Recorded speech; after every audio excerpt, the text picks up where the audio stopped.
hit harder when the system broke. I came with receipts, every file got names. Everybody loud till accountability came. We ain't moving in fear, we applying that heat. Better tighten up now, cause I brought the receipts. Let's go. See the cameras flash when the hearing start. Whole room shook when they spoke from the heart. Trying to cut me off, nah, reclaim my time. Every interruption just exposed the crime. History long, but the memory longer. Pressure make diamonds, pressure make stronger. You can twist headlines, spin every thread. Can't rewrite facts when the truth been said. Everybody gangsta behind that bitch. Till the numbers show the public been stressed. Families hurting while they paint pretty bitches. Meanwhile, pockets getting thinner by the minute. Tell them stop having quick gaslight games. People buying eggs with a pocket full of change. You can fake statistics on a PowerPoint slide, but the checkout line don't never lie. Who gon' speak? We will. Who gon' fight? All night. Who gon' stand? When they kill our right. We will. I came with receipts, I ain't coming to play. Expose every lie they've been selling all day. Head held high, ain't ducking no smoke. Truth hit harder when the system broke. I came with receipts, every file got names. Everybody loud till accountability came. We ain't moving in fear, we applying that heat. Better tighten up now, cause I brought the receipts. Courtrooms echo but the streets hear louder. Every bad ruling make the movement prouder. Take one vote and we register 10. Peel from the block, let the people win. And silence voices born from struggle. I built these dreams through pain and hustle. Ran my march so I could speak. Now I'm 10 toes down every single week. Every chapter got another revelation. People waking up across the nation. Ain't no crown without confrontation. Truth is the spark for transformation. Ain't about left, ain't about right. It's about wrong hiding under bright lights. Question everything, don't worship names. Power belongs to the people, not fame. If they tell you hush, they tell you hush. If they tell you wait, move now. If they tell you quit, stand tall. If they show one love, now build my doors. No.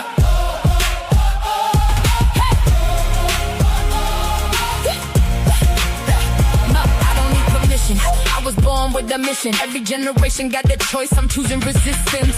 Pin like a weapon, mic like a torch. Truth keep burning till it like a whole torch. Kingdoms fall when the people unite. Darkness disappear when they turn on the light. Ain't chasing cloud, I'm chasing change. Every verse another broken chain. Every sister standing up, every brother finding peace. Every child watching us, learning purpose don't decrease. It multiplies.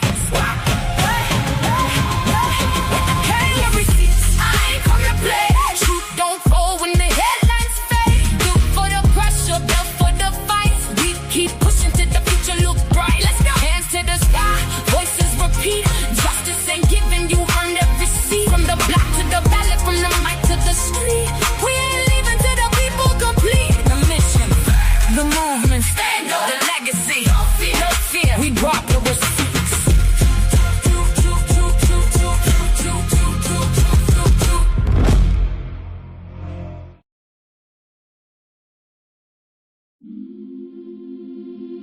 Yeah. Ain't no more quiet now. Nah. Tell them run that back. I said, hands up, head high, 10 toes. They monetize pain while the truth get froze. Big talks online, but they hearts stay cold. Still fighting for rights that was promised long ago. Ooh. We ain't your silence, nah. We ain't your fear. Hey. Every time they shut a door, we appear. From the city to the globe, here the people get loud. You can bury one voice, but you can't stop the crowd. Yeah. I'm from the side where the pressure make diamonds, where mothers pray hard cause the system stay violent. Kids learn trauma before they learn signs. Politicians campaign while communities dying. Look, everybody tweeting, everybody streaming, everybody woke till the camera stop beaming. Truth don't trend when the money intervening. That's why the real ones exhausted and screaming. Big change, fake morals, podium capping. Whole lot of hashtags, ain't nobody action. Trying to sell the vision with celebrity distractions. Meanwhile, rights disappear through strategic reactions. Close schools, close polls, close cases. Still see hate written all on their faces. History repeating, just switching the phrases. Different decades, same games, new stages. And they wonder why the people don't trust. Every headline feel dangerous to us. Every promise turned dust, but we still rise up, rise up, rise up, rise up, rise up, rise up, rise up, rise up, rise up. Hands up, head high, 10 toes. They monetize pain while the truth gets exposed. Big talks online, but their hearts stay cold. Still fighting for rights that was promised long ago. Hey, we ain't your silence, we ain't your fear. Every time they shut a door, we appear. From the city to the globe, here the people get loud. You could bury one voice, but you can't stop the crowd. Yeah, now everybody playing God with the algorithms, programming narratives and calling it the system. Who decides truth? Who decides wisdom? If the future artificial, who protect the children? Too much rage in the timeline scrolling. Young minds vulnerable, anger overloading. Everybody radical when the fear keep growing and the world stay tense while the missiles stay loaded overseas. War drums, contracts get signed. Oil, power, money always hide behind pride. More folks pay while the billionaires glide. And the news turn trauma into primetime vibes. Talk peace with a smirk while the stocks go up. Tell the working class, hold on, but enough is enough. People tired, people broke, people fed up. Still they call us angry every time we stand up. Stand up, stand up, stand up, stand up, stand up, stand up. Listen, it's bigger than left or right, bigger than red or blue.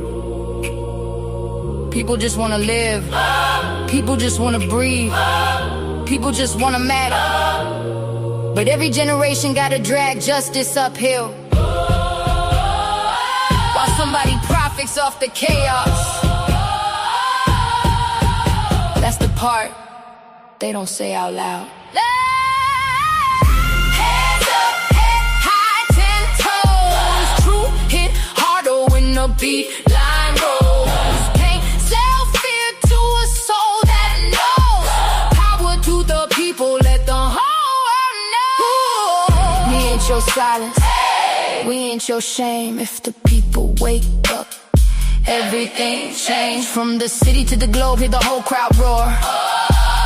You can't dim light when the spirit won't war. Rise up, even when they try to divide us. Rise up, even when the pressure find us. Yeah, yeah. Still here, still loud, still fighting. Love.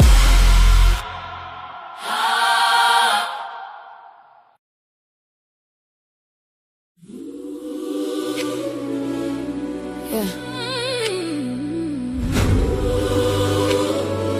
They handed us the script, but we don't gotta read it no more. Yeah, yeah, yeah. Same old story, different page. Same old ink on a different stage. Got my own people on the corner, pushing me closer to the edge with rage. Willie Lynch probably laughing in his grave. Seeing centuries later, we still enslaved. House divided, envy contagious. The blueprint still working. Ain't that outrageous? Yeah. Stack the odds, casino game. Bet against ourselves just to chase some fame. Another brother falls, everybody crying. Last week behind closed doors, they was quietly plotting, trying to dim his light, cause his future too bright. Crabs in the bucket pulling down every flight. Generational wounds pass hand to hand, fighting each other instead of the man with the plan. Iron chains became gold links. Different metals, same prison when nobody thinks. Freedom ain't jewelry, freedom is soul. Can't buy liberation if your spirit been sold. We just echoes in the barrel, spinning circles every day.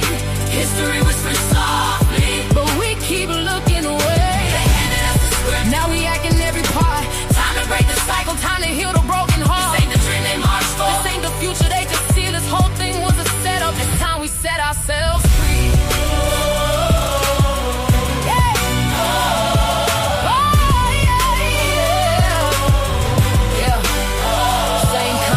Soaked with tears, same pain carried through the years, but we tear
finally break. Leave the hate where it belongs. For our children's sake. No more jealousy. No more self-destruction. No more borrowed hatred. It's unity or it's nothing.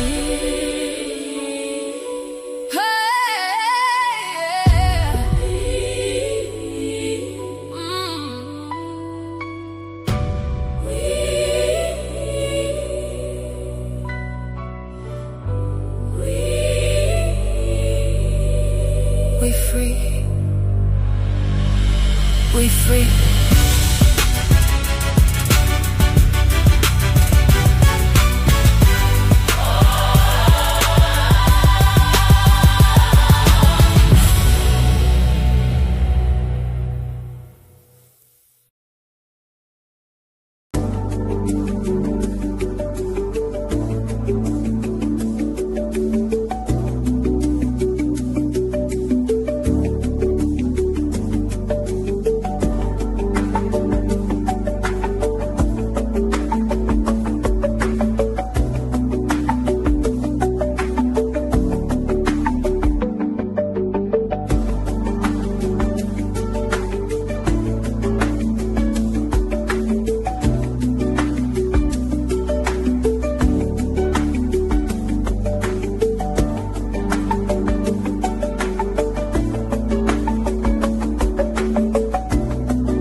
Hey y'all, what's up? What's up? What's up? It's your girl Golden, and we are back with another live, y'all.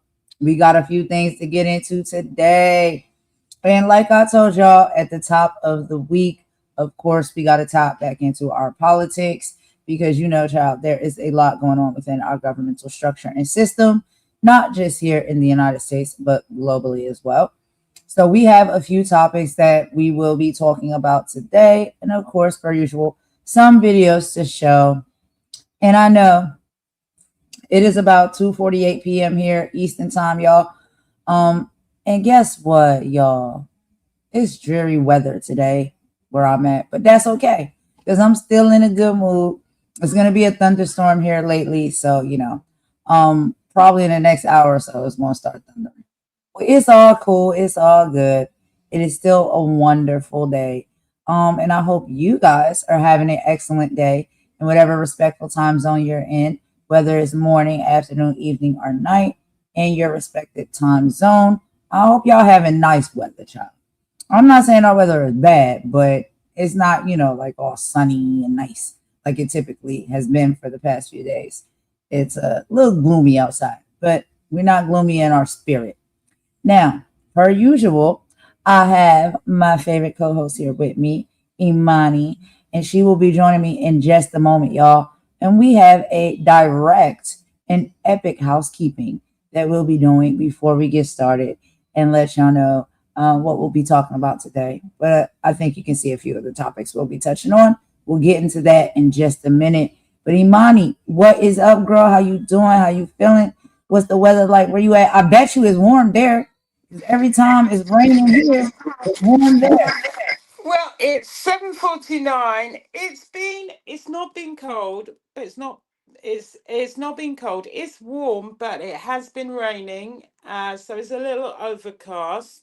How and yeah, a little bit windy, a little bit overcast, but okay, but not cold. It's a bit humid. So how are you? What have you done today, by the way?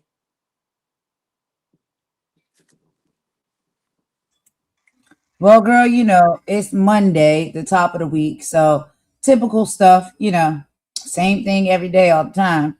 Mama, JJ, household stuff, you know what I mean? Taking care of business, things like that. And trying to get myself here on this YouTube on time amongst doing all of those things, girl. But other than that, and I seen Carlos. We hung out for a little bit outside. We got a little bit of warmth before it started looking dreary. So I had to come inside, y'all. It'd be too muggy when it's about to storm. So I came inside. But anyway, outside of that, yeah, I mean, we had a typical regular Monday. You know what I mean? We got a top of the week, getting it started. And yeah, politics. So I've seen some things, girl. I was watching, and we had to catch up on that, on some of these reports when it comes to some of these. Oh God, the stuff that is just happening in the government and politics. It's just, I just can't. But that's why we're Yeah, here the to report. politics. The politics aren't that great. But I tell you what, because it's I don't want to spend too much time on this house clearing. I don't need the bleach today because it's going to be live and direct. The first person who's on the docket, because I think, and I'm going to speak very slowly today, because this person likes to spin narratives all the time.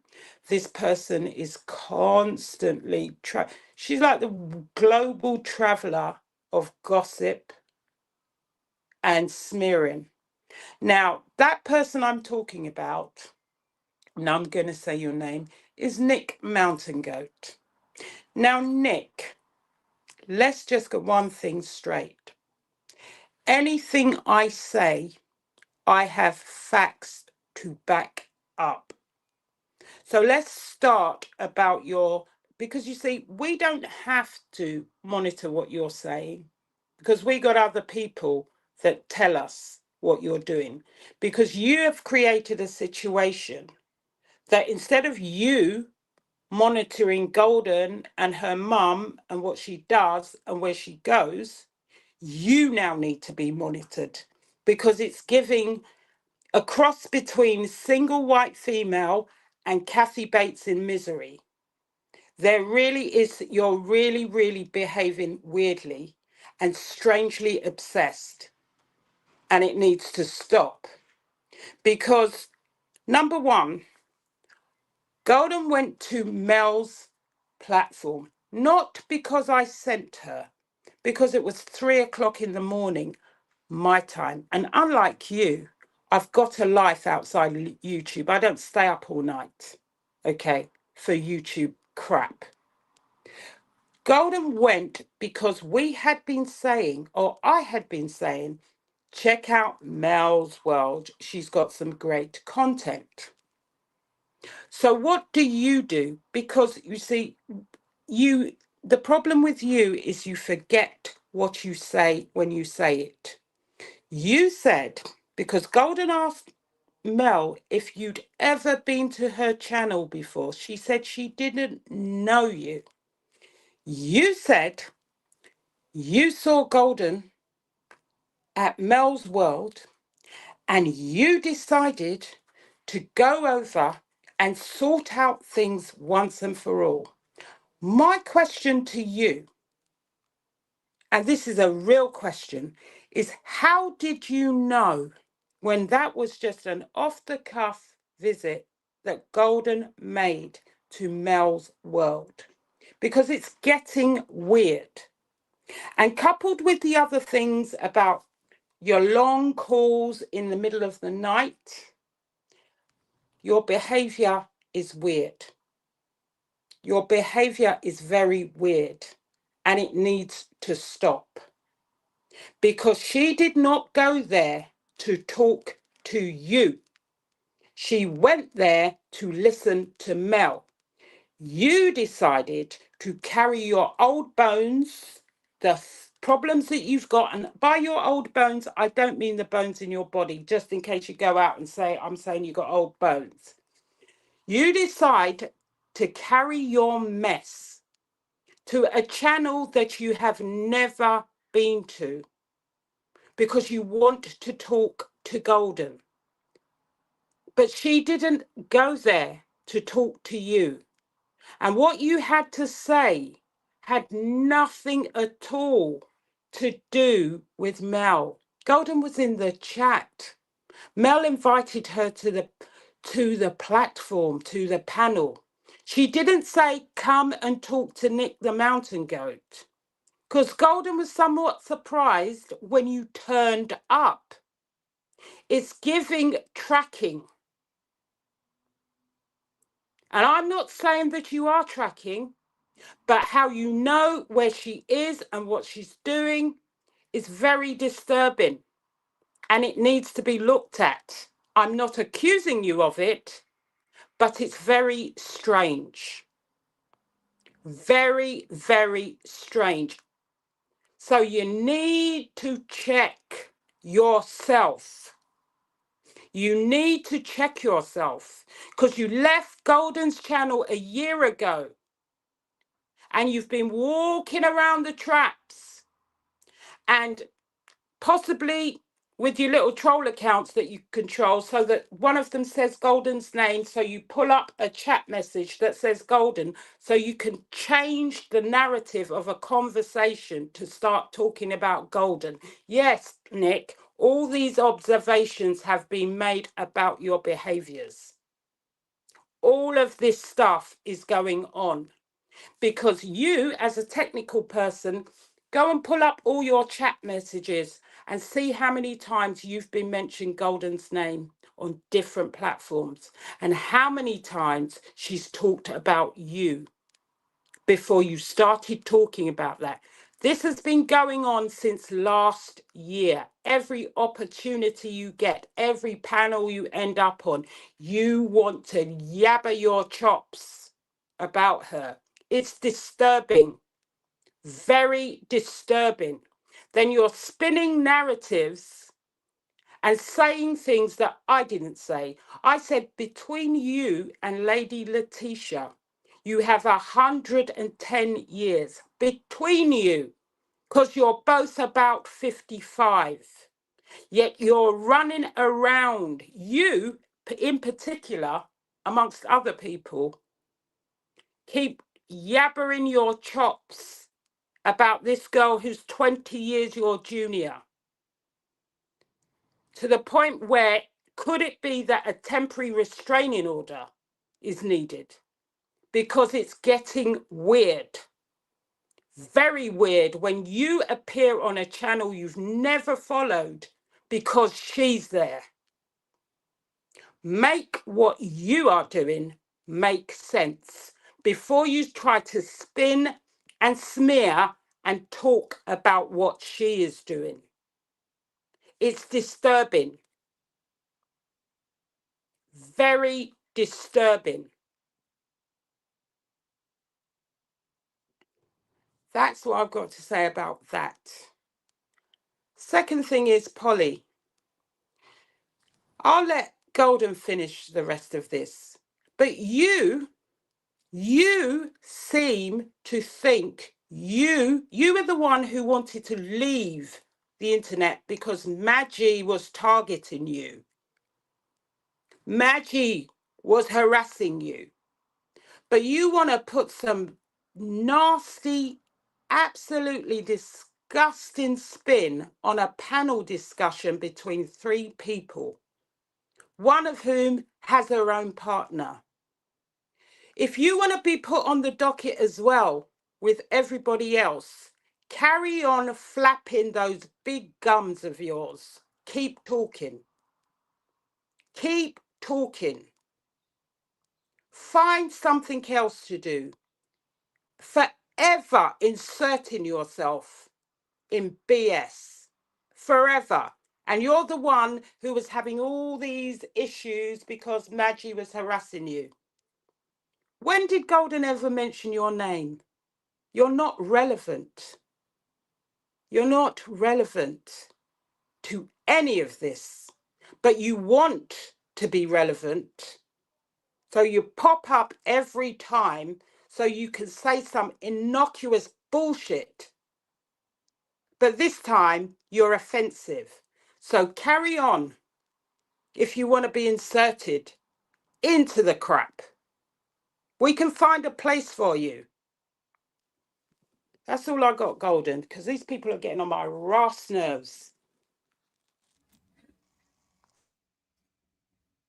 Thank you, Imani. I really appreciate that. Girl, you come in hot and I love it. And then we can cool it down, or we can make it a little bit more spicy, but we have bigger things and more important things to talk about. So I'm just going to go ahead and give a few thoughts and opinions on my housekeeping, okay, when it comes to these things. So absolutely, absolutely, Imani, you knocked it right out of the box when it comes to Nick Mountain Goat. I don't understand what Nick Mountain Goat's issue is. There was a point in time when me and Nick Mountain Goat used to talk or whatever, and she understands why that became no longer. And a lot of it had to do with her choices and her decisions because, weirdly enough, I decided to stand up for someone who, I guess, child, look, if I put these stories together for these people, I don't know if they understand it or not. I stood up for somebody against Jaguar, and Nick decided to part ways with me because I did that. And that same person and Nick right now are together on the same platforms as a team, dragging me. So this really shows the character that individuals hold on this platform. And that's all I've ever tried to say and bring to awareness. So why Nick? And again, this is like a year and a half ago, when all the things was going down. Why she continues to talk about me, bring me up, be upset. I just really can't. I can't put my finger on it because we don't talk about you. We don't care about what you got going on. We don't drag you. We don't talk about your mother. We don't talk about your father. We don't talk about your kids. We don't talk about your home. We don't talk about you at all. But yet, every time when I see you on somebody's panel, you have something to say about Golden, and it's typically negative, and it's giving obsession. Please, people can part ways, and once they part those said ways, nothing more needs to come from it. Leave it alone. And I must remind people that if I have to speak or say anything about anyone, it is because they are saying things about me first. And it's probably distasteful, it's negative, it's nasty, it's disgusting, it's disrespectful, and it's criminal, most of all. So, what I say when it comes to anybody who wants to do that, keep it up. Keep it up. Because if I'm not coming for you, do not come for me. Because when you do, I don't think you're going to like the repercussions of your actions. So I have nothing to say about these people, nothing negative. I've never drugged them. I've never said bad things about them until if I got to pop out and defend myself because they talk about me first. And I typically don't go below the belt. I don't talk about their mom. I don't talk about the kids. I don't talk about their house. I don't talk about their appearance. I talk about their behavior because I feel as though at the grown age, in the fine wine age, respectfully, that I typically try to give individuals that are that age, I feel as though you should be acting a little bit more mature. And the fact that we see these people, frequent flyers, on panels, in chats, talking about, like Imani said, individuals that are probably half their age in the most ill and disgusting way. It makes me question things. And most of the time, we just let it slide. We don't say nothing. We don't respond. We just let it go. But when it starts becoming too much, I will pop out and I will speak. So yes, Nick Mountain Goat, you understand why we parted ways. Most of it had to do because you were sucking on Jaguar rights, you know what. And so that's fine. That's your choice. You want to do that, do it. But don't come for me. Don't talk about me. Don't bring me and my family or anything that I do up anywhere that I go. Don't stalk me. Don't do any of those things. You made your choice. And now you live with it. And guess what? You can't sit with us. And I know that that's hard for y'all sometimes, that we get to have to tell y'all, no, you can't sit with us. We don't rock with you no more. We don't want nothing to do with you. We don't. And it's very evident that we don't, because we don't bring you up, but you bring us up. So I would like the public and the audience to just, don't take my word for it. Watch the content, follow that person, see how they move and they operate, and then let us know who is telling the truth and who is telling the lie. I don't understand why people who say they no longer want anything to do with you continue to talk about you. Doesn't that seem like obsession? I don't know why someone will come out and admit that when they see me on somebody else's platform, that's when they decided to visit that said platform for the very first time in their life, in their YouTube journey. That's giving very interesting. Then when you came, manipulated the situation to make it seem like I'm the problem. I'm a terrible person. I'm the bad guy. But we see you making your rounds to different channels, different chats, with all of your talking points, such as we saw you on Lady Letitia's. And she did not want to talk about me. She said it herself. But you kept pushing the narrative to get the conversation in motion to talk about me while bringing in your bots so they could ignite the conversation, so you could have something to say to start off. And every time Lady Letitia moved on to a different topic, you tried to reel her right back in to have the conversation about me, because you have a vendetta. So when we come up here and we talk about these things, we're not lying on these people. We're not. We're just telling their actions and their behaviors. And some people right now may see it. Some people right now may not. Eventually they might. But we see it. We see what you're doing. You are doing it purposely to cause division. You are doing it purposely to cause confusion. You are doing it purposely because you're angry, you're mad, you're resentful. And yes, like we said, you can't sit with us. And if you don't like that, I don't know what to tell you. That's just the way it is. So again, please refrain from speaking ill about me, my son, my mother, my family, my household, things that you know nothing about on people's platforms and channels, because you're on some type of operation, ma'am. It's over with us. We're done. That's it. And if you had so much of a concern about our connection, why would you want to come up to Mel World platform and ask her why I can't forgive somebody who is not you? Why I can't give grace to somebody who is not you? Wouldn't you speak for yourself? Why are you stepping up and speaking in other people's honor? I think they can speak for themselves. They do it every day on their channel when they drag me, my mother, my son, my life, my friends, my people that I choose to support. This is the daily type of content that y'all do. Then when we pop out and we pop you on it and we expose you on it, now we're in the wrong. Nick, we see you for what you are. We see how you moving and you operating. And yes, like y'all like to laugh at and quote, you know what Golden thinks? You're very nasty work. So yes, baby, we see you, honey. You will not be invited back here to the cookout, to the table, or anything. You can't sit with us. And I hope that is very clear to you. You made your bed, you lie in it.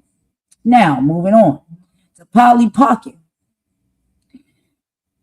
Ma'am, you're weird, number one, because I don't know you. I've never talked to you. I don't know like who you are and what you got going on. It seems you have an obsession with other people. And because you have an obsession with other people that no longer rock with you, you're mad at me in some type of way. Like I don't understand what your outrage comes from. But I did tell you, no, I don't like you. Because I don't. Because the way you people talk, the way you carry yourselves, the way you address me. You don't get to talk to me like that. I don't know what y'all don't understand about that. You don't get to come at me, talk about me, my people. I see y'all. Y'all be around, dragging it, hee, ha, ha, laughing, and all of the things. Any stage that will invite you to sit on it with your C-class ass performance, you will sit your ass on it and try to do something entertaining. And it doesn't entertain me. Don't speak my name. Maybe find somebody else or something else to talk about. But I don't understand why you're speaking about me. I don't know you at all. And if I have something to say to you, I will say it directly to you. Now, you set up in a chat and you said that over here in this camp is giving that we're very polygamous. Well, polygamy is a thing. I don't judge anybody for being polygamous. Is that what we're doing over here? Girl, you're reaching. Then you decided to go on and say that it's giving a Diddy party and Golden Queen is the Diddy. Interesting. So you've literally gotten to that level. You're so fed up and angry with Lord knows what that you want to say and connect my name to Diddy. Excuse me? Ma'am? Okay, got it. That sounds like something legal. But anyway, the last thing I would say, Lady Letitia was acting very confused, like she didn't know what was going on. And I can't be sure if she knows or she doesn't. But it did give that she didn't want to say nothing about me. But Nick, what is it? RGM? All of these characters, Holly, Darcy Diamond, like we can go on. This is a group of some kind of, I don't know what, that swings around and flies around to cause confusion and chaos. And everywhere they go, they cause confusion and chaos. And some people may fall for it, and some people may see it for what it is. Well, guess what? We are the people who see it for what it is. So all I will say is carry on. Carry on. I encourage you to, because you have no idea of certain things that may be happening, certain people that may be watching you. Carry on. That is the end of this housekeeping for today. So, Imani, do you have a few thoughts and opinions you can go ahead and give before we get into the topics for our live, which is actual content? No, I said to you, it was giving me Kathy Bates cross with single white female kind of scenario and encouraging others to get in the crap. And you were right. Lady Letitia did not want to have the conversation. Nick kept bringing it back to you, and anybody can go and listen to that live and see what Nick was doing. So Nick, like I said, got your number. We know what you're about. We know about your IT skills. So keep doing what you're doing. Arrogance is what is most people's downfall. You need to find something to do on your channel, because you got a channel that's 500. Isn't your channel monetized? You just do some content? Find something to do, because following people around YouTube is somewhat disturbing. But you said it out of your own mouth. And that's the problem with arrogant people. They forget what they say and they don't think that people are picking up that you went to Mel's channel because Golden was there. What's wrong with you? Can't she go anywhere in peace without you dragging your old problems everywhere she goes? Because you want to create chaos everywhere she is. She was actually there trying to enjoy the content. And you come with digging up your old bones, all your old problems, and you want to ask about Vampy. That just goes to show you're weird, because you're not Vampy. You are using it as an excuse to engage in a conversation. And that's why it's coming across as a very weird behavior.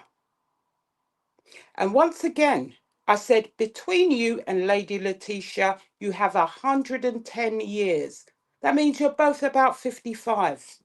Why the arse are you doing this crap on YouTube? If you want to be in middle-aged baddies, let's get you an agent so you guys can go in middle-aged baddies and fight all day. But we are not interested. So please find a hobby, do some gardening, get a life. Enough. It's enough. It's been a year. And that's all I got to say. Let's move on with the content, because this stuff is getting boring. But it will be taken care of. It will be taken care of. You have been warned many times, but your attention is unwanted. Please stop.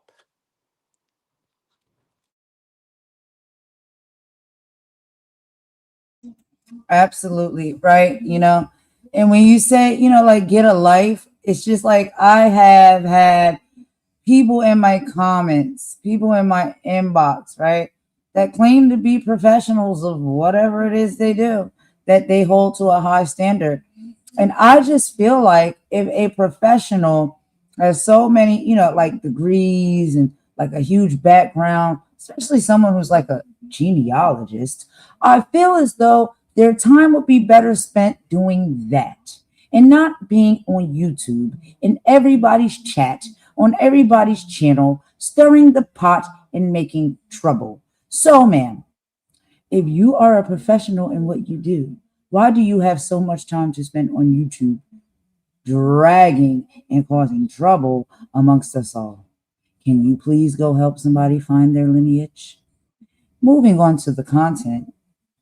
Anyway, y'all, so we are going to be talking about today, politics, how we typically do on the weekdays. We got to catch up, y'all, because there's a lot been going down. So we're going to be breaking down a massive wave of political chaos, right? Explosive congressional hearings, crumbling narratives that you won't see on pretty much mainstream media. So first, tensions boil over on Capitol Hill as Representative, my boy, my man, my uncle, whatever you want to call it, Representative Al Green absolutely unloads on Secretary Markwayne Mullin in a viral confrontation over temperament and peaceful protests. Then we have Representative Shontel Brown brings the hard data and receipts to completely dismantle Agricultural Secretary Brooke Rollins' fake golden age for farmers, exposing risking bankruptcies and devastating tariff impacts. But the fire doesn't stop there, y'all. Y'all know one of my other favorites, y'all. Fire, flame. Congresswoman Jasmine Crockett goes completely scorched as she speaks on the Roberts Supreme Court, calling it out as racist and immoral for systemically dismantling minority voting rights. Meanwhile, The legal and geopolitical walls are closing in. We dive into the latest iHit News report with Donald Trump in absolute crisis mode as Ivanka and Jared face intense scrutiny. All while the FBI executes a fresh wave of January 6th arrests.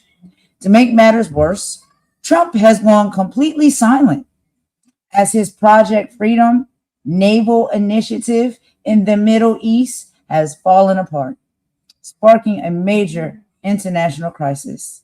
And finally, we will take a look at Defense Secretary Pete Hegseth, whose rogue military bans and wild stunts over Kid Rock's house have pushed the Pentagon into pure controversy. The pushback is real, and the black lawmakers are leading the charge. What is your take on some of these topics? I want y'all to think about that as we listen to it and talk about it together, and maybe we can discuss it after. The first one we're going to get into, and I said, my, is Representative Al Green. So during a high-stakes DHS budget hearing, Representative Al Green engaged in a bitter shouting match, unfortunately, with Secretary Markwayne Mullin. Green forcefully criticized Mullin's temperament and past hostility towards peaceful protest, firmly telling Mullin to shut up when he interrupted to defend the historic right to dissent against racial demeaning. So that's the first video we're going to get into, y'all. Let me go ahead and pop this up on the screen. And I do want, while I'm doing this, to go ahead and give a shout out to everyone who has come in to support. So, hey, dropping the T. Hey, Angie. Hey, Asher. And, of course, my baby Carlos is in here. So thank y'all so much for joining. And anyone else who comes in, thank you for joining. Anyone who just doesn't want to maybe engage within the chat and may still be listening while working, while driving, while doing chores, maybe just from the outside. We appreciate your presence as well, and we can feel it. So yeah, let's go ahead and get into a few things, y'all. We'll get this video popped up on the screen, watch it together, and then we'll come back for some commentary. This video is only 8 minutes, so we'll play it all the way through, and then we'll do our commentary at the end, because it's actually pretty short. It's not that long. So let's go ahead and get into it, y'all. We'll meet y'all in the chat.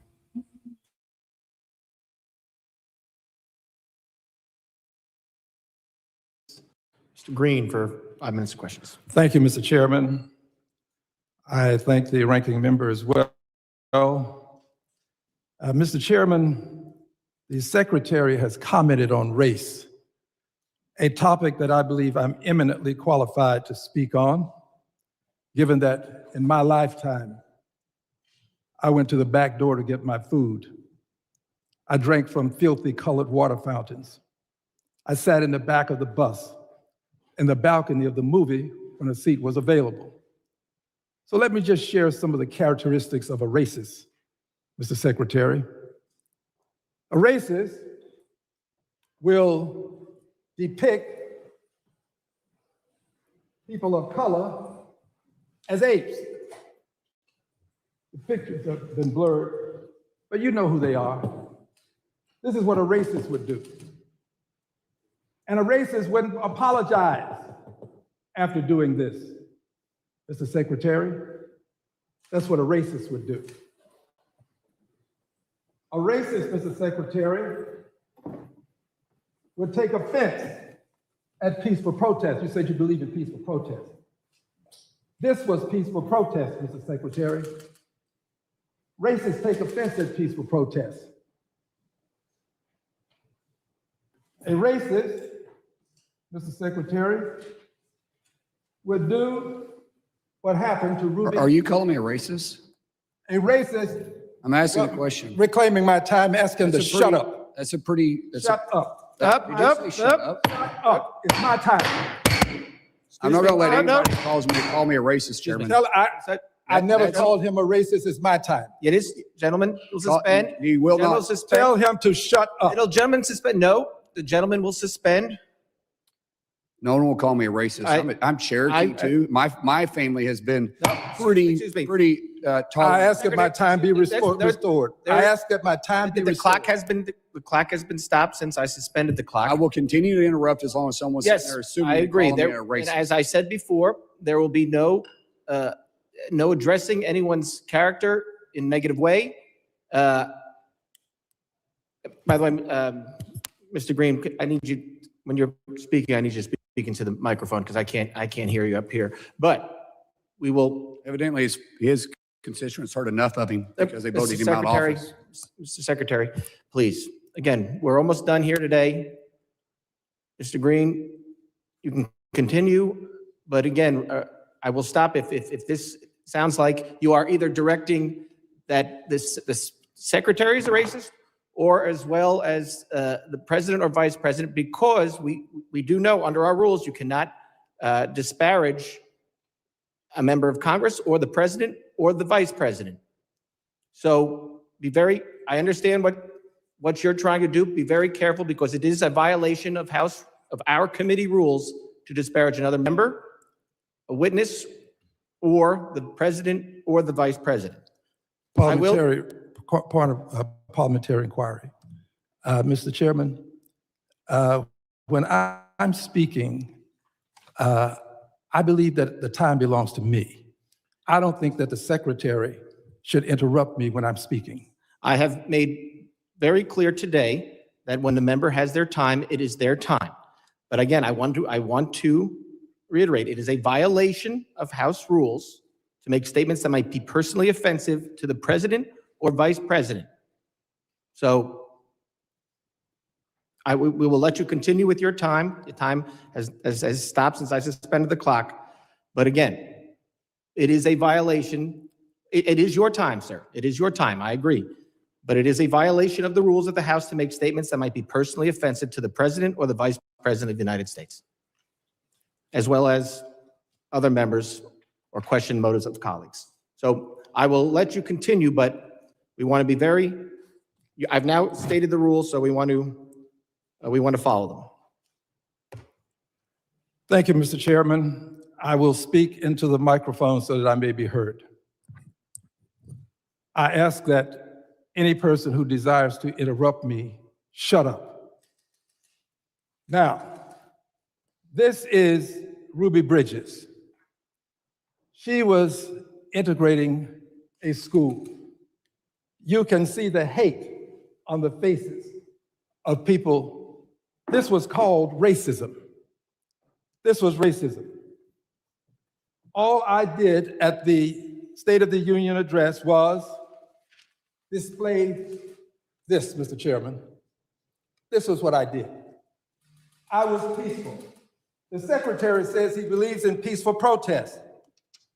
Cue the video, please. Cue one.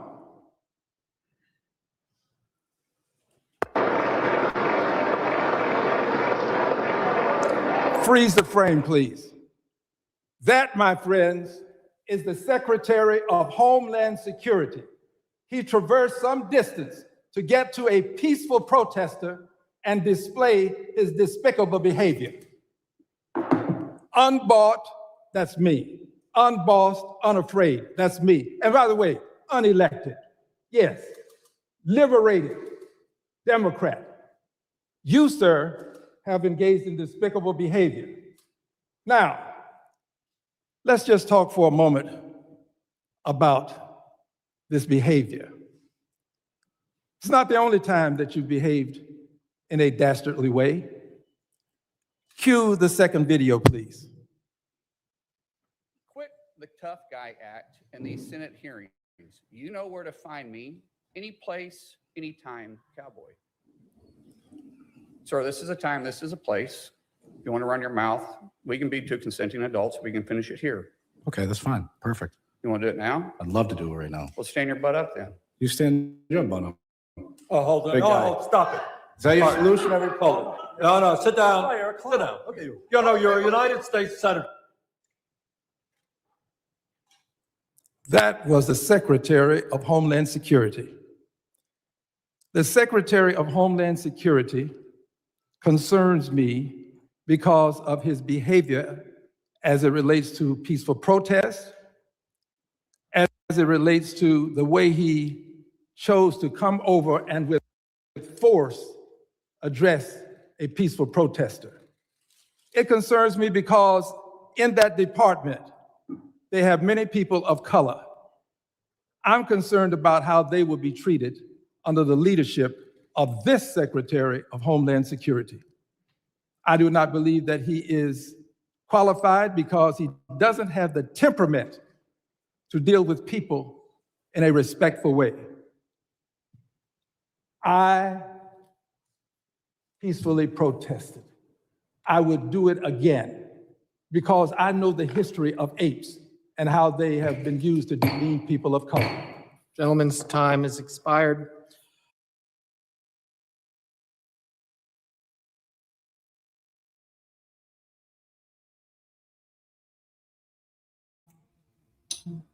All right, y'all. So that was the first video and topic that I wanted to play on today's live, as you could see for yourself. Exactly what played out and what happened. A few of my thoughts and opinions that I want to go ahead and start off with is, when we are speaking on this level of rage and anger, and in times where they are very much unwarranted, but it seems like it is directed towards, certain races of people, we can say Black people, and when it also is a mirror is putting out in someone's face for them to see exactly how they move, how they operate, and how the things that they do are distasteful and racist, there's typically a level of anger and rage and attack that sometimes comes when they cannot face that set truth. And these things we see now are not just happening on the YouTube platform. This happened right in Congress. This is happening in the government. This is a representative that literally was peacefully protesting by holding up a sign that's saying and standing 10 toes down on the fact that Black people should not be and will not be depicted as apes. And because why do you find that offensive? Why do you feel triggered by that? Well, we know what they say. Hit dogs typically seem to holler. So when I sit on this platform and I talk about certain things, I hate that I have to do it. I wish I didn't have to do it, but I do because it's real. It's something that is really happening, has happened, and I guess may continue to happen if we don't put a pin in it.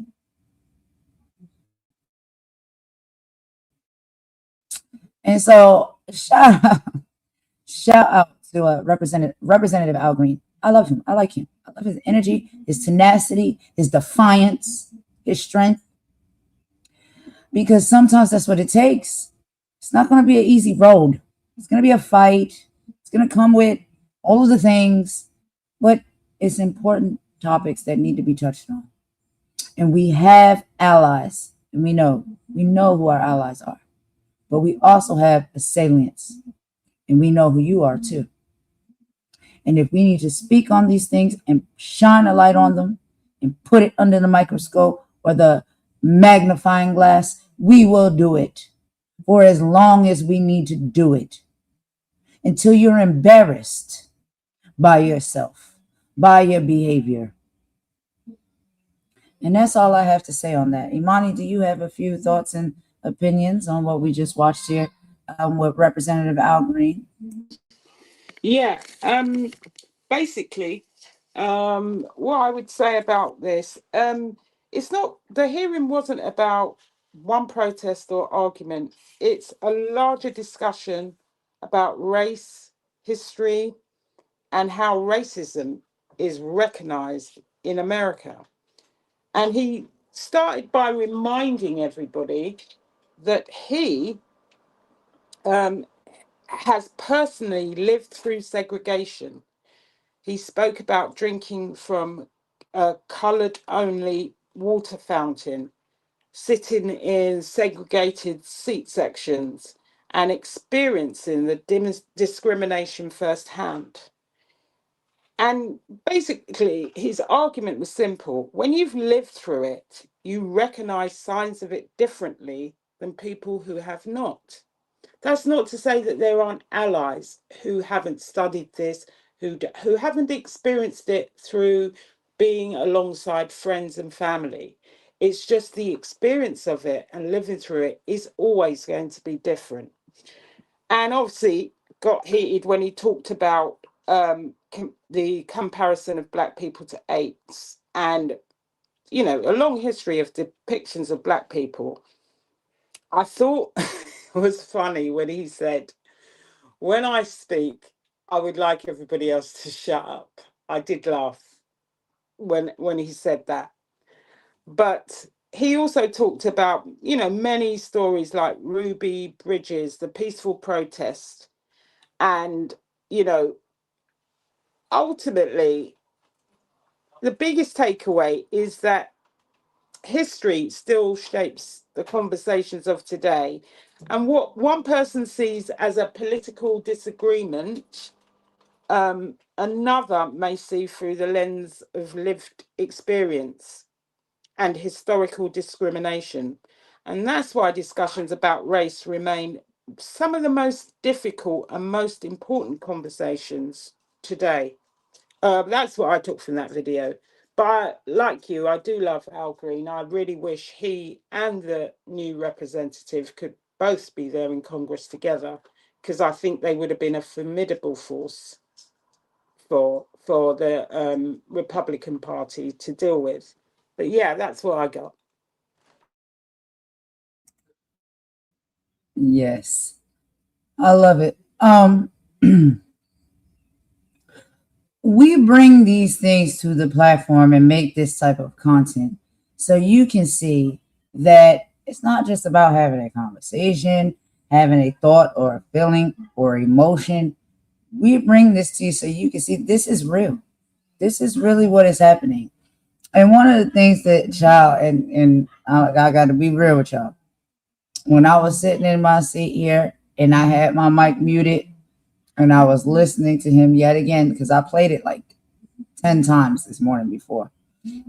When he said, shut up, child gave me life. Because there is this thing where, I don't know, sometimes it feels like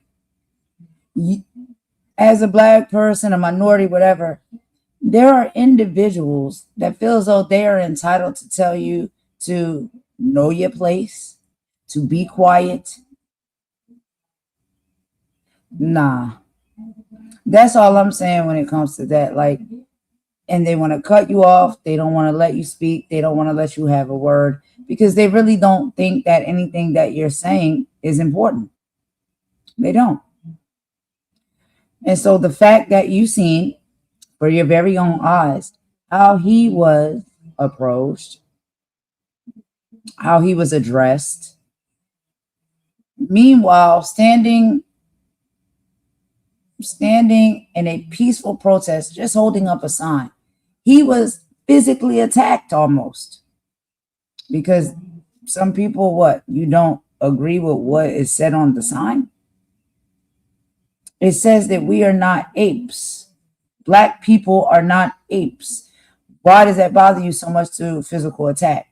And then when he's sitting in the meeting, calmly, sitting down, not offensive, speaking, he gets shut down and interrupted because he's saying something that, what, you just don't want to hear? Well, we don't care if you don't want to hear it. It needs to be heard, and it will be heard. And the ones that understand, that's truthful, they get it. The ones that don't, you stick out like a sore thumb. So that's what I got from that coverage in that video. So before we get into the next one, let's take a quick song break and we'll be right back. But I just want us to think about that.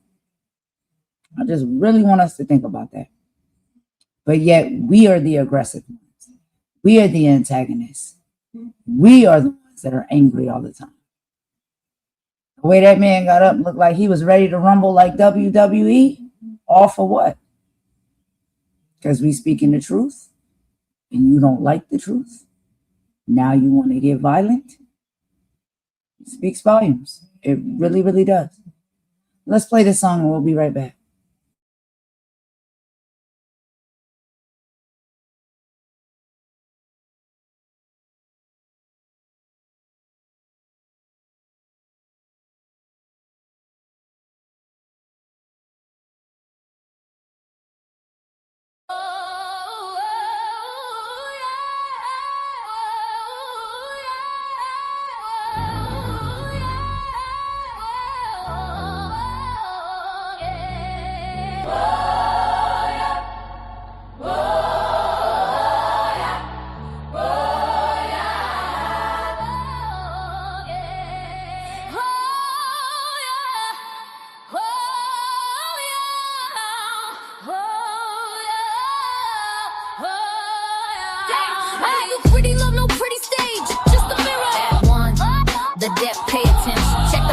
They drag us from the coast, middle passage madness, where we lost the most.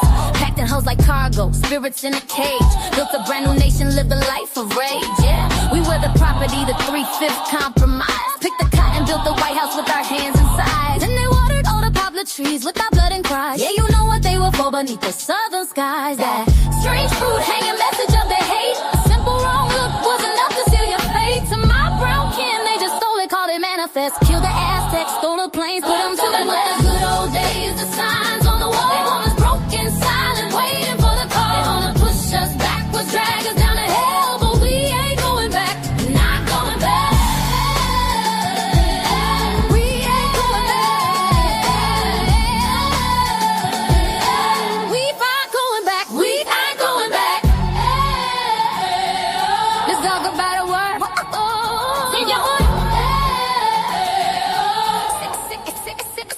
Let's talk about a word. See how it sticks. 6 letters, COLORED to politics. Not a person, just a label, just a shade on a chart. A legal way to tear a whole damn race apart. Colored water fountain, colored waiting room, colored entrance round the back, a social living tomb. Jim Crow was the law, man. Segregation was the tool. Taught a child to hate his own skin before he went to school. And it ain't just here, that's the global view. Apartheid, colonization, yeah, they did it there too. That word was a weapon, a boot on the neck to say you live, you die, you move at our check. They want the good old days, the signs on the wall. They want us broken, silent, waiting for the call. They wanna push us backwards, drag us down to hell, but we ain't going back. We ain't going back. We ain't going back. We ain't going back. We ain't going back. Don't you dare say it's repeating. It never stops. They just got new suits, new slogans, new cops. They ban the books that tell the truth of Act 1. They call a protest riot soon as the marching's done. They tell us get over it, it wasn't us. While they build the same systems of them and us. Gerrymander the district, choke the money from the school. Praise the good old days while they fill the modern jails. This is the warning, this is the last thing. We learned your lessons, now we understand. We are the children of the ones you couldn't break. We are the dreams that you could never ever take. We are the fire you tried to douse with ice. We paid the cost, we ain't gon' pay it twice. You want us back in chains, you want us on our knees. We'd rather die right here standing on our feet. This ain't a threat, this is a promise we fulfill. We ain't ever going back. Oh yeah, it must be you start to say we ain't going back.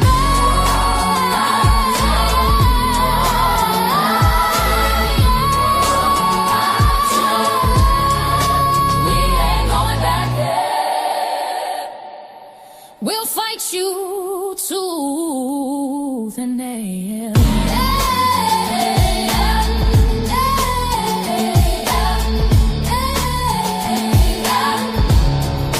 We ain't going back.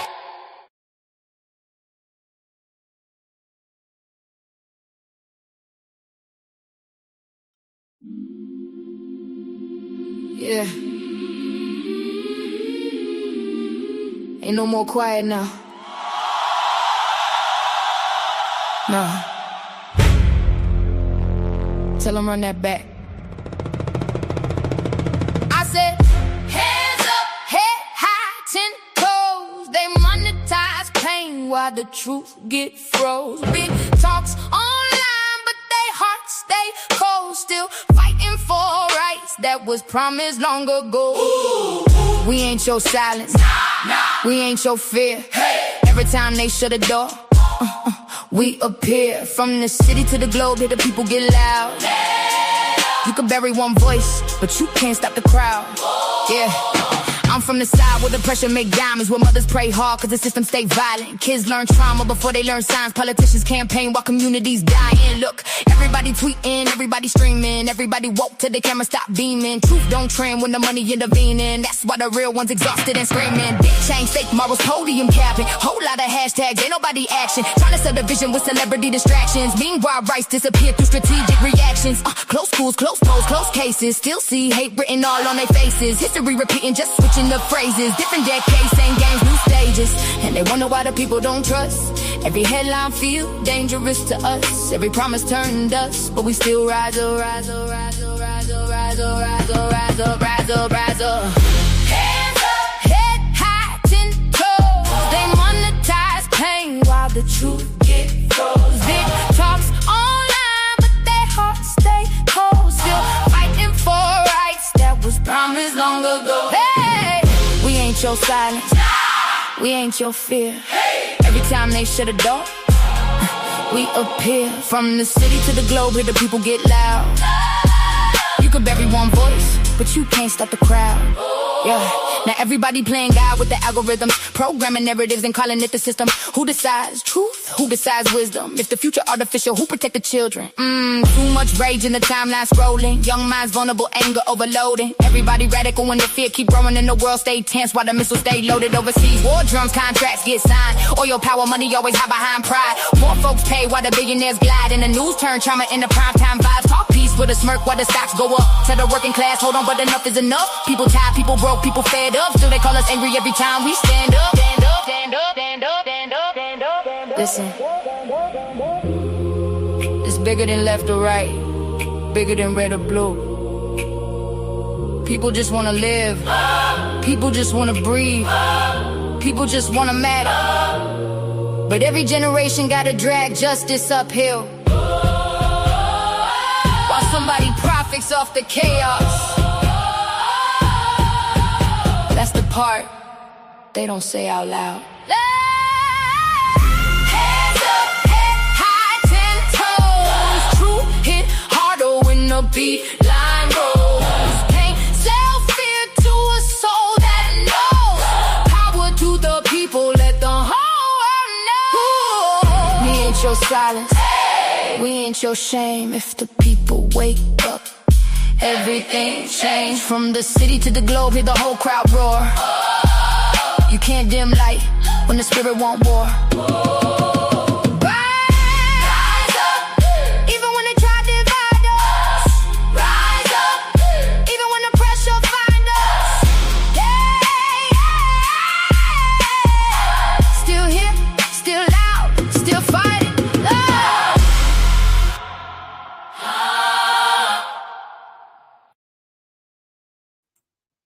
All right, y'all. Thanks for rocking with us through that song break right there. We're gonna go ahead and get into the next topic in just a minute, but just a few final thoughts from what we seen here.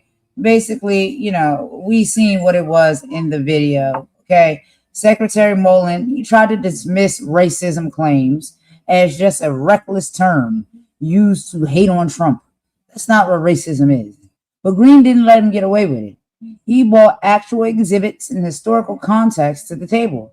He was able to even show video footage of how angry individuals get when the truth is pointed out. Black lawmakers like Al Green refused to be talked over. When Mullin tried to cut him off, Green, reclaiming his time with a firm "shut up," showed that the days of polite compliance and hearings even are over. So imagine what they may be in other spaces. So, do you have any final thoughts or opinions on this, Imani, before we move on to the next topic? No, I'm good. I think I said what I've got to say, really. It's the same-ish, different day. I mean, basically, you know. Yeah. So let's get on with it. We'll move into the next topic. So now we have Shontel Brown versus the Agricultural Secretary Rollins. So Representative Shontel Brown aggressively dismantled the administration's economic talking points during a House Agricultural Committee hearing, grilling Secretary Rollins. Brown but that concrete metric on rising farm bankruptcies, tariff damage, and harmful cuts to SNAP benefits, which is EBT. The administration keeps pushing a fake golden age narrative, but Brown bought the actual receipts. Farm bankruptcies are at a record high due to reckless tariff policies. Rollins tried to frame cutting SNAP benefits as good news under the guise of welfare reform. Brown exposed this as a direct attack on working class families, seniors, and children during a high inflation grocery crisis. So let me let y'all go ahead and listen to a little bit of this video. And this is from one of our favorites as well. This is Roland Martin. And so if you guys have not checked out Roland Martin's channel, please do, because he covers a lot of important content, especially when it comes to things such as discrimination and things that are happening within, you know, the Black or minority community and political and governmental sector. So let's go ahead and listen to a little bit of this, and we'll meet you in the chat. The House Agriculture Committee had a hearing, and man, did Ohio Congresswoman Shontel Brown go in on Brooke Rollins, Trump's inept and incompetent agriculture secretary. Watch this. Secretary Rollins, over the last year, this administration has repeatedly said that we are entering a golden age of American agriculture.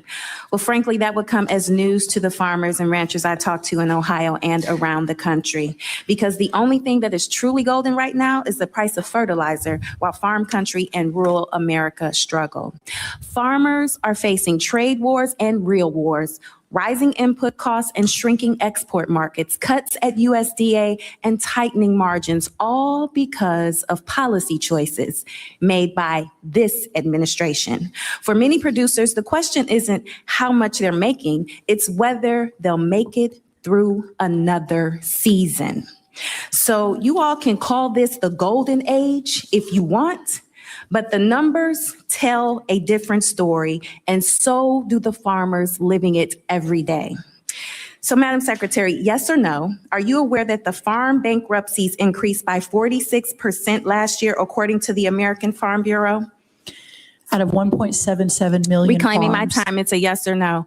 And are We you had a aware that 0.017%, USDA's own but that's still estimates too show many. that farm income fell roughly 25 billion following the implementation of tariffs? Yes or no? That was based on the years before Yes or when we no? lost our export markets.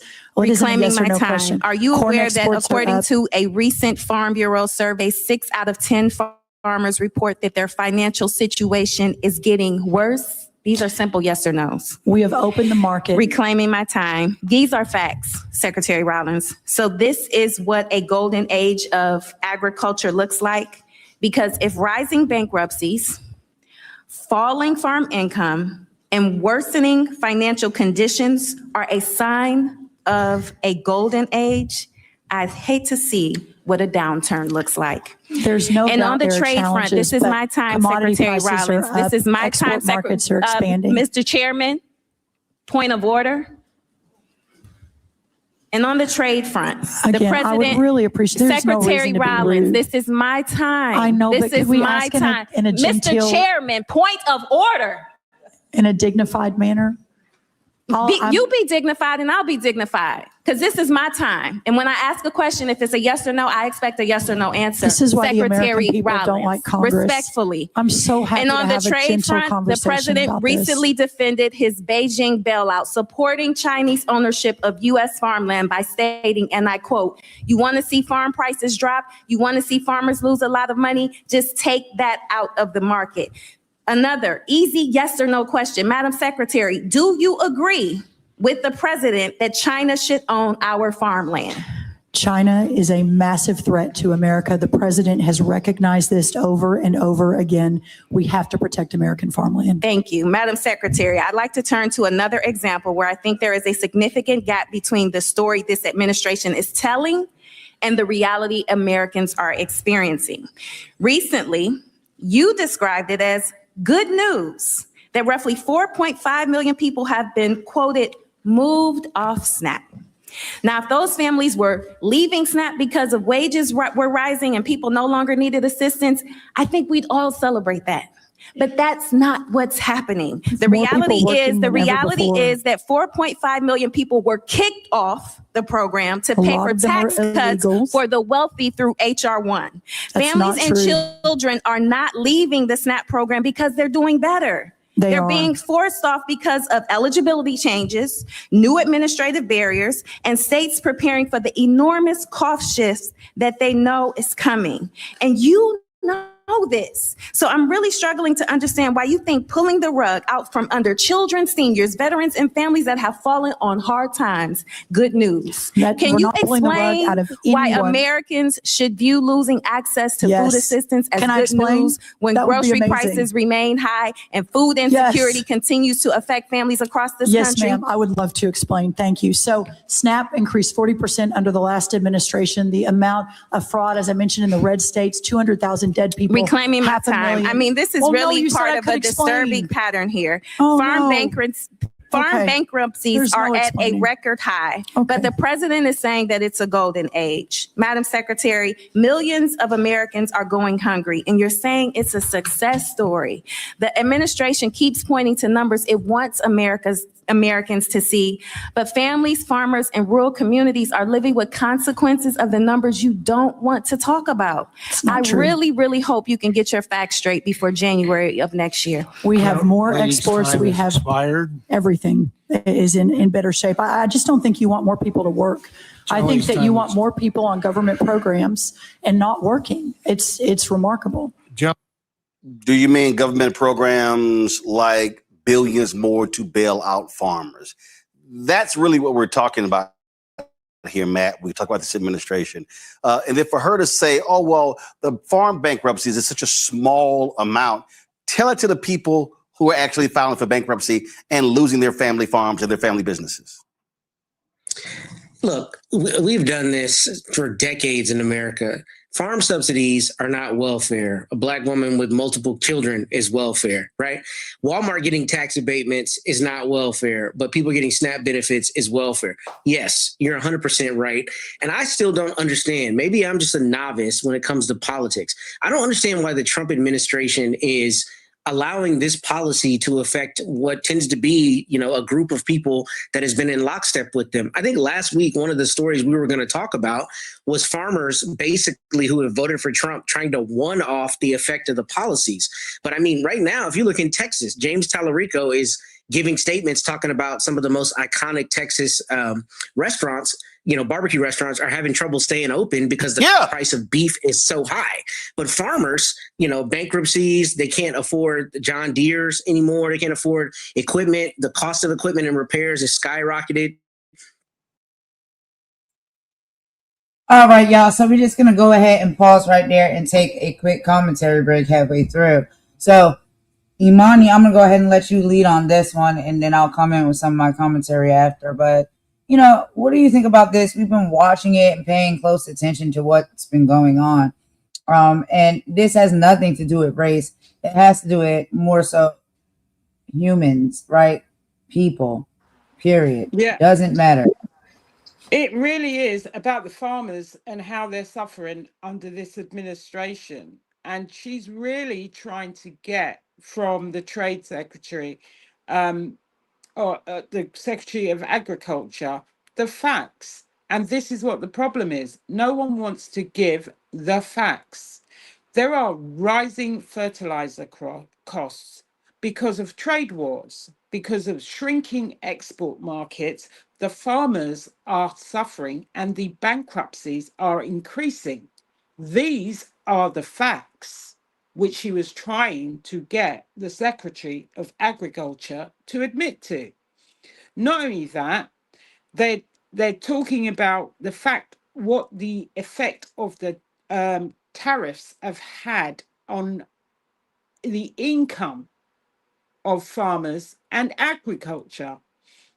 And the fact is, this woman could not give a yes or no answer to any of the questions. She was just basically trying to filibuster her way through those questions and avoid answering. And then it is the fact that she says that there was an increase of 40% to SNAP benefits and food assistance programs. Now, what we have to recognize, okay, because I don't know these numbers and I didn't look them up, so I can't actually say whether those figures are right. But that was off the back of CV19, that people had lost their jobs. Because after the fact, after things opened up again, many people went out of business.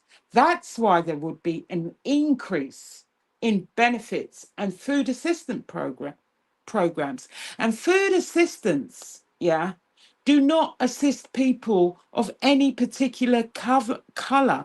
They assist people who are needy of all races, all shades, all ethnicities. So it's not really, this is why I've said this government is this is an attack on the poverty. This is not an attack on just certain people. It's an attack on poverty and the difference between the tax credits that the billionaire class are getting, which they have to find that money somewhere. So where they find that money somewhere is they take away the benefits from the people who need them the most. And the thing is, families are losing millions of families are losing food assistance while food prices remain high and inflation is absolutely skyrocketing. You know, they're not given the reality. They're not given the reality of the situation of the farmers and of the people who are suffering through this administration's need to just comfort those that don't need the money, that for once should be paying their fair share and never have and never will do in this government. It's a disgrace. It's a disgrace. And that's what I think. I can't say anything more than this. Absolutely. I totally agree. And just so we can get a little bit of, understanding as far as how bad the situation is, we can talk about a bit of the numbers, right? Because a lot of people may not fully understand or know. So to break it down, basically, the mass drop off in January of 2025, there were 42.83 million Americans that were on SNAP benefits. A lot of the individuals who receive SNAP benefits are farmers. By early 2026, that number plummeted by nearly 10% to $38.55 million. Million. 4.3 million were kicked off. The administration boasts about 4.3 million people off food assistance, but experts and data shows that this isn't because people suddenly got rich. It's because of the severe cuts and paperwork barriers rammed through the Republican budget bill, H.R. 1. A massive $186 billion cut, like they said. The Congressional Budget Office confirms that the new legislation is projected to slash a staggering $186 billion, a 20% cut from the federal SNAP program over the next 10 years. And so one of the things that I wanted to, you know, tie into this when it comes to farmers, right? A lot of farmers are able to benefit by getting SNAP benefits because of that job, right? They are the ones who are providing the food, they grow it and things of that nature. So they are able to get assistance. They have been kicked off of the assistance. That said, assistance helps them, right? Helps them to be able to run their business, to run their farm, all of those things, and produce and provide the food for the people, meaning all of us. So produce, farmers, meat, farmers, whatever, you know what I'm saying? You go to your grocery store, that's coming from farmers and farms that are doing business, right? And so they have been cutting down now from being able to get that extra assistance that helps aid in them providing the food that we need that's on our grocery shelves when we go to grocery stores. And so because of these cuts, it's not only affecting personal individuals that may be, you know, middle class or lower class and may need additional help and assistance for food because of their income. It's affecting farmers, businesses that are literally the ones who are providing the food that we eat. So being that they're taking those cuts and taking those funds and those assistance away, you see how that affects us as a people, right? So when you start going to the grocery store, what happens? Inflation. Well, why does inflation happen? There's not enough to go around. So there will be limited amount of products, food, vegetables, meat, things like that you get from the grocery store at some point, because they're not going to be able to have the aid and assistance to pump out the large amounts that they do to be able to provide communities, stores, and society with these said foods. And so once they start getting short, what do companies do? Companies have to make their quota as well. They have to make a profit.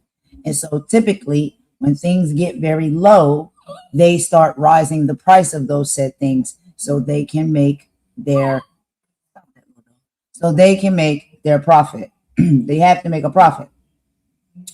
So this is why we see inflation. This is why we see the prices of food and items in the stores going up. It all stems from them taking away certain resources, certain funding that helps aid and assist these type of businesses and companies, such as like farmers, but also grocery stores, to where we can get food and things into our home and on our table for our families. So when we say that this is a domino effect, well, I'm saying it now, this is a domino effect. But we have to understand how it all ties in so we can see how severe it is. And a lot of people are not paying attention to the severity of it because they think they're above it, that it will not affect them in any way. It doesn't matter your income and how much money you get.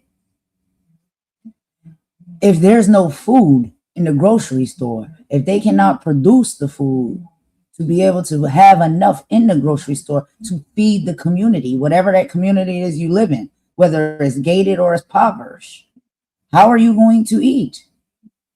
And then, you know, this is a whole nother conversation for another day, but this is why a lot of people have been pushing homesteading, right? Teaching people and giving people skills to learn how to grow their own fruits and vegetables, to learn how to be able to feed themselves if crises like this happen, right? So all of those things have been talked about, have been trying to be taught about, have been trying to be pushed because of exact situations like this. So that's just a little context on that. But let's go ahead and play the rest of the video and then we'll move on. Many of those people are struggling with the cognitive dissonance of I've supported Trump for 2 terms, but Trump's policies are absolutely affecting my bottom line and my ability to subsist. So I tell you all that to say, I'm really surprised they're not taking a smarter tack on that, because if you want continuity for the party and the people in power and all that, once Trump is gone, you would think that you would be doing things that right now would help what is historically one of the biggest parts of your base. They don't seem to be doing that. And I think taking a very glib tack, talking about, oh, it's only 1 XYZ% is a really horrible, horrible position, because at the beginning of this administration, one of the things you showed on this very show was Iowa farmers screaming at Chuck Grassley. You remember that meeting? Mm-hmm. They were there with Chuck Grassley and they shouted him down and they were like, you guys said you were going to do X. You haven't done that. Basically, we feel like you lied to us. That is going to compound. It's going to metastasize. And I think that's going to turn into a bigger political problem than the Republicans are betting on. And I don't understand why they're taking the positions they are. Well, I'll be honest with Cooney. I think they're taking the position because, frankly, those farmers were stupid enough to vote for him again and again. I mean, these farmers got screwed his first time. He destroyed the soybean market. His tariffs destroyed life for farmers. And you know what? They came right back. In fact, I was reading one story and these farmers were saying, well, I sure hope this thing gets better, but by the end of his term, I'm like, what the hell is wrong with y'all? It ain't going to get better. And that's why they're admitting, you know what? We just got dumb folks who keep voting for us. So what the hell? We're just going to keep doing it. And they're going to keep sucking up to them and saying, let me get my red MAGA hat. I mean, it's sad when people just continue to pay attention or not pay attention to the fact that, like Matt said, the Trump administration is ripping their businesses apart. It's ripping their businesses apart with rising production costs. We see the increased tariffs on steel, aluminum, foreign imports. These are what's driving the cost of the machinery up. We see slumping export because these retaliatory tariffs from countries like China and Canada have choked off access to international markets. So farmers can't get their exports out of the country. We see issues with biofuel and energy practices. The administration continues to support traditional energy over biofuels, which, again, no good for the farmer. And then you have insufficient aid and intervention because the administration's blowing up things like government bailouts and economic assistance. So really, this is a cesspool for all farmers. And instead of pulling themselves out, they've decided to continue to cling on to the ankles of Donald Trump. And we see how that served them. This was a piece from the American Presidency, University of California in Santa Barbara. This was dated January 31st, 2022. And it said, under President Biden, American farmer incomes are approaching record levels. Net farm incomes in 2021 forecast $116.8 billion, the highest level since the all-time high in 2013. That happened to also be under President Barack Obama. The thing, here's what's crazy. So I was reading this story, Michael, and this one farmer said, well, I had a lot more money in my pocket under Biden. And I'm like, but did your dumb ass vote for Kamala Harris? See, that's the whole deal. They're simply voting against their own economic interest. And I'm sorry. So when a lot of these farmers start whining and complaining, I really don't want to hear them because you voted for your own demise. Absolutely, Roland. And we've been saying this since Trump got back in office. And a lot of these farmers, I've seen interviews with them, and they can't believe that Donald Trump lied to them. And it makes me believe that you don't understand what a con man is. A con is short for confidence. A con man is one who lies and wins your confidence so that they can rip you off, so that they can run game on you. And this is exactly what's happening. And, you know, because of USAID being cut, right? $40 billion from USAID cut because of Doge. There was $1 billion in contracts that farmers lost. Okay. And you had farmers. The other thing is you have farmers who got contracts dealing with from the Biden-Harris administration, dealing with climate change and all different types of things like this. Right. They didn't vote for Kamala Harris. OK, they voted for the guy who said climate change is a hoax. And then those contracts get wiped out. So we saw videos by farmers talking about they didn't get paid from the government and things of this nature. We tried to tell you, okay, at this point, I don't know what to tell these farmers, except Iowa voted for Donald Trump by 13 points in 2024. He played you for a fool again. So this is what happens, you know? Yep. Yep. I'm like, this is what happens when you're stupid. I'm like, this was on y'all. All right, folks, let me tell you about Chapter. Now, if you're in Medicare or about to be, the system is not set up to work for you. Too much fine print, too many plans, and too many people making money off of your confusion. And look, we're used to this. We're not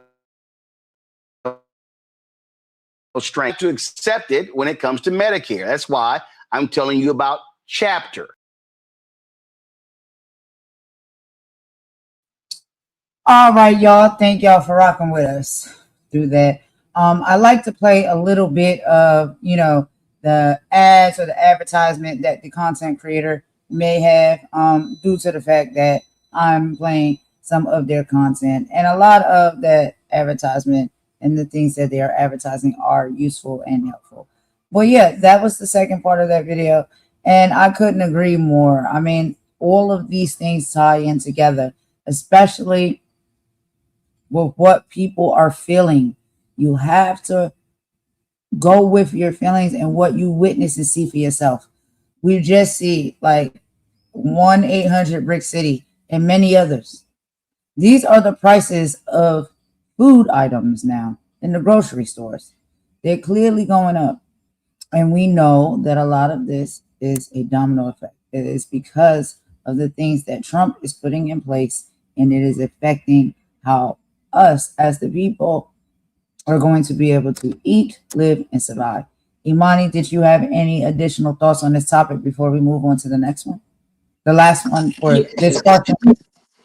Yeah, it's just to say, really, in the second half, they're really talking about people voting against their own interest, which we've heard time and time again.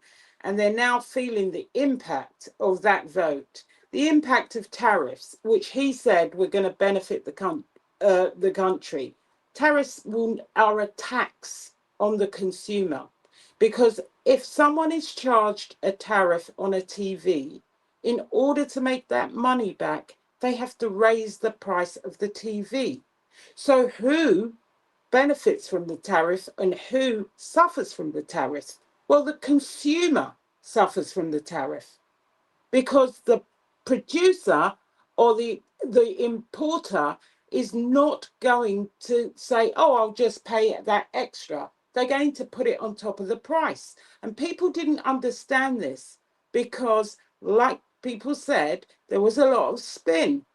The trade disputes, because he puts tariffs on things coming in and people put tariffs on things that are being exported, which means that the people that are buying those things with the tariffs that come from the UK, things that are exported to them, are saying, no, let's look elsewhere, like China, where it's cheaper.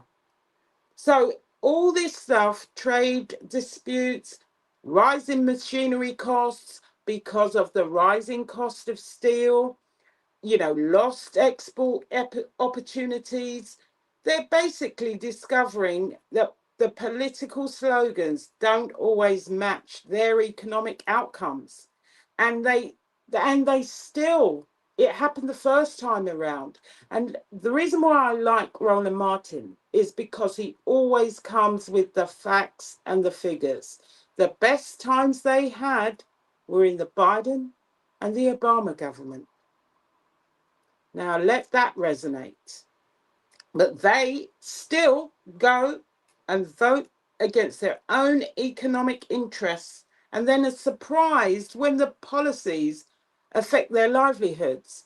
And there was a quick thing about Doge and about the $1 billion worth of contracts that they lost when Elon Musk was saying that he was saving money for the government. No, once again, it was only affecting those that needed it.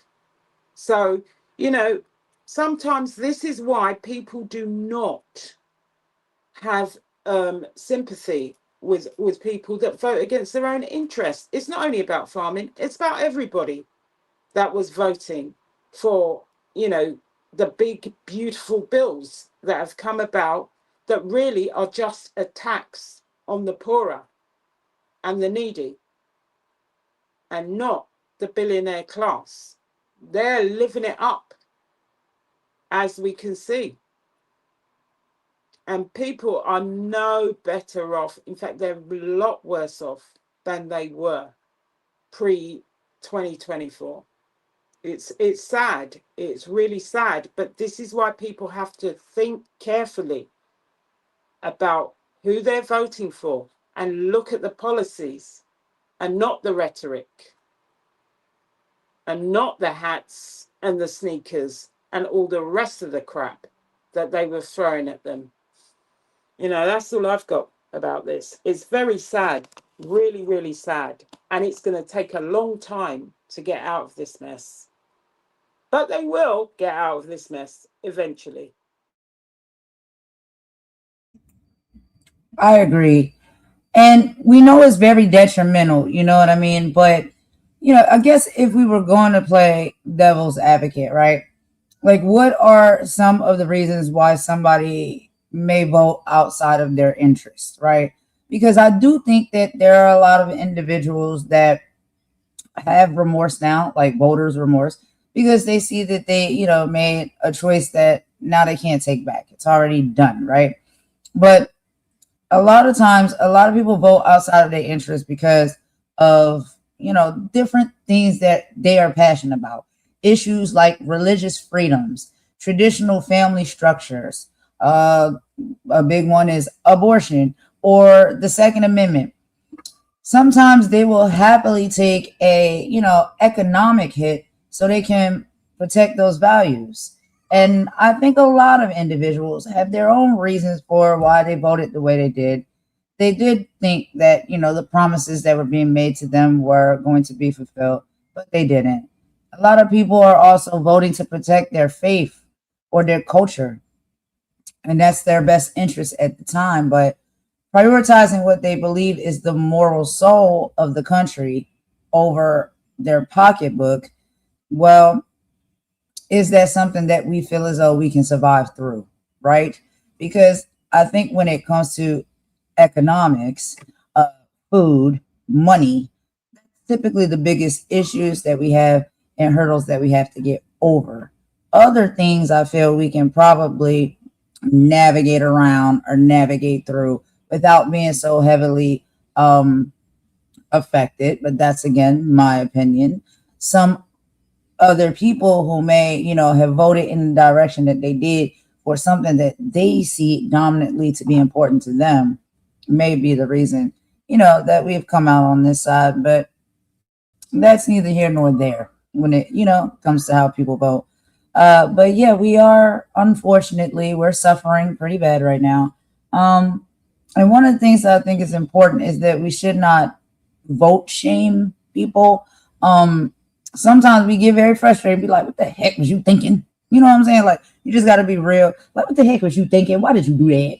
But at the core, we still have to understand that everybody votes in the direction they do for what they deem important, or what they see would be best for them. I mean, it's crazy to say that you live in a democracy that's like these things that they put in place as a governmental structure is going to benefit everybody simultaneously. That's impossible. It's never going to happen. It's never going to happen. Doesn't matter if you vote Democrat, doesn't matter if you vote Republican. There is no way that you can meet all of the needs of all of the people in the country, right? Simultaneously, because everybody needs something different. Everybody has something different that's important to them, and they vote based off of that, right? What is at the top of their list of importance? That's the direction that they may vote and go. And to me, in my personal opinion, any, you know, president that comes out and say that they can meet the needs of all of the people in the country. Come on. Just don't set yourself up for failure when you say things like that, because you can't. You absolutely can't. Because everybody needs something different. Everybody values something different. And, I have been seeing a lot, in the headlines and videos and stuff that I've been watching where, a lot of people are getting dogpiled on and they are being kicked in the butt. And we know the ones that have voted for hateful purposes, right? Like it's the ill intent things that you casted your vote in that direction for. But if you casted your vote in that direction because you thought it was going to be something that was going to, better aid and assist you in whatever it is you deemed important in your life at that time, then I think that's the freedom of being able to vote. Your voice matters. What you want or what, what I'm saying, may benefit you is what you get to vote on. I think that maybe, and this is just a long-winded conversation for another day, but maybe that structure, that how it's all set up, should change, because if we all vote independent, we'll never see any like real true, you know what I'm saying, like pendulum swinging properly. It's always going to be all over the place, and somebody's always going to be unhappy and unsatisfied. If we get together as groups of people, despite race, and this has nothing to do with race, but just groups of people with common needs, common goals, and things of that nature, and maybe vote in a group way, then maybe we could see different. But then again, there'll be different groups. This group thinks that this will be best. This group thinks that this will be best. So when it comes to that, like, I just don't know. I think it's very hard, like when you're depending on a governmental structure or system to supply the needs of all of the people when all of the people's needs is different. Does that make sense, Imani?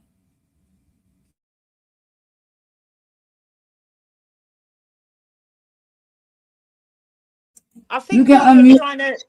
what you're trying to talk about is proportional representation, which we have in our parliament. There are representatives from different parties, and they not always the major parties.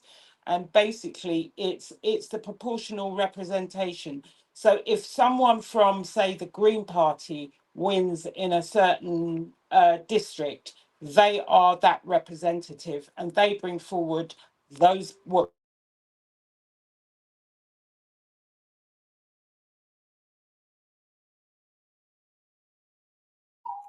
Your sound went out. You there? Oh, this storm is coming. I don't know if it's messing with the stream, y'all. All right, let me see something real quick.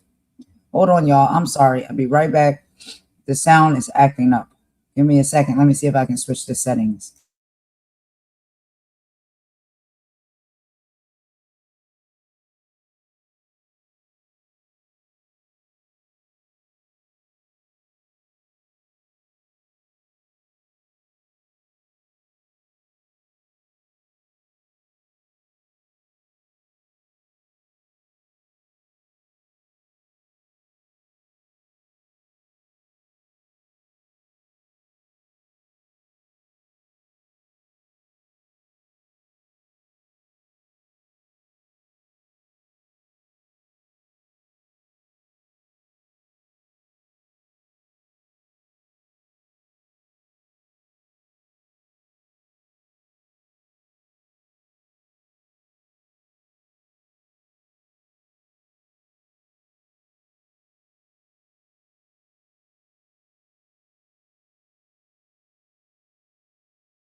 thought we wasn't paying attention.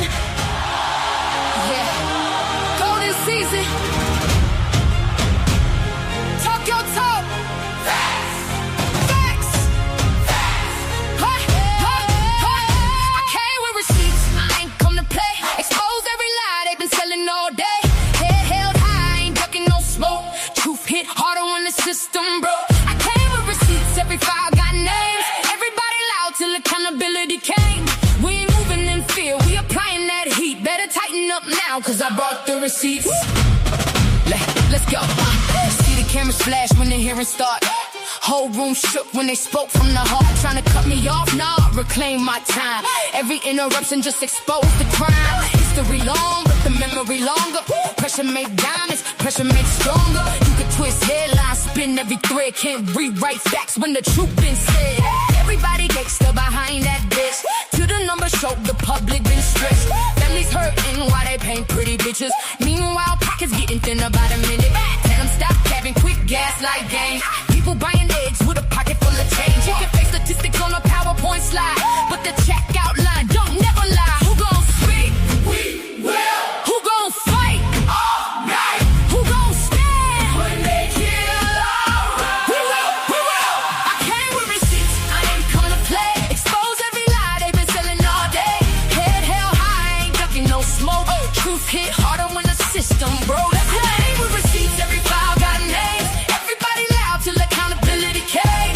We ain't moving in fear. We applying that heat. Better tighten up now, cause I brought the receipts. Courtrooms echo, but the streets hear louder. Every bad ruling make the movement prouder. Take one vote when we register 10. Peel from the block, let the people win. Can't silence voices born from struggle. I built these dreams through pain and hustle. Ran my march so I could speak. Now I'm 10 toes down every single week. Every track they got another revelation. People waking up across the nation.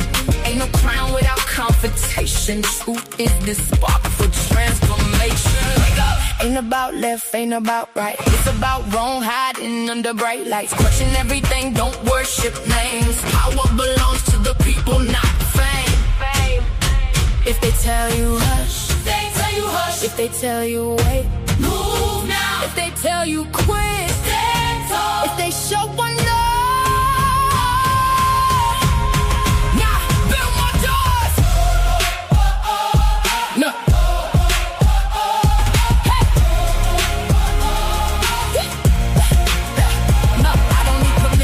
I was born with a mission. Every generation got their choice. I'm choosing resistance. Pin like a weapon, mic like a torch. Truth keep burning till it like a whole porch. Kingdoms fall when the people unite. Darkness disappear when they turn on the light. Ain't chasing cloud, I'm chasing change. Every verse another broken chain. Every sister standing up, every brother finding peace. Every child watching us, learning purpose don't decrease. It multiplies.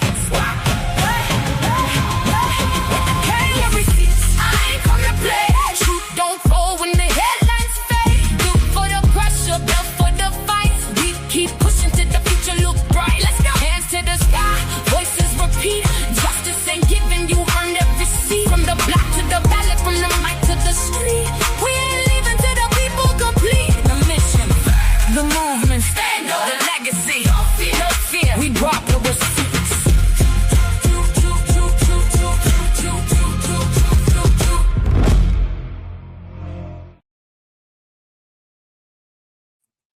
All right, y'all. Mic check, 1 2 1 2. Can you hear me?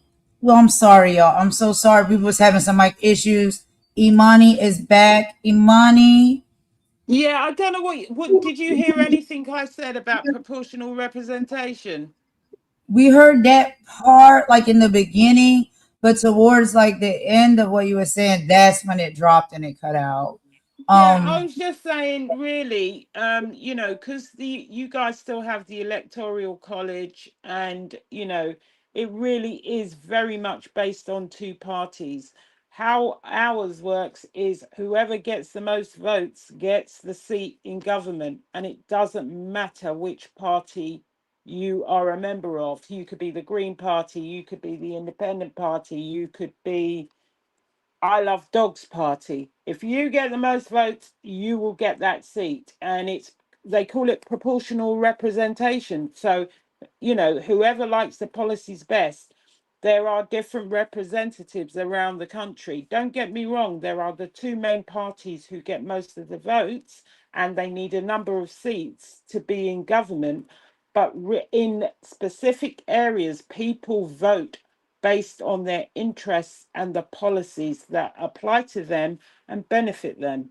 And that's how it works.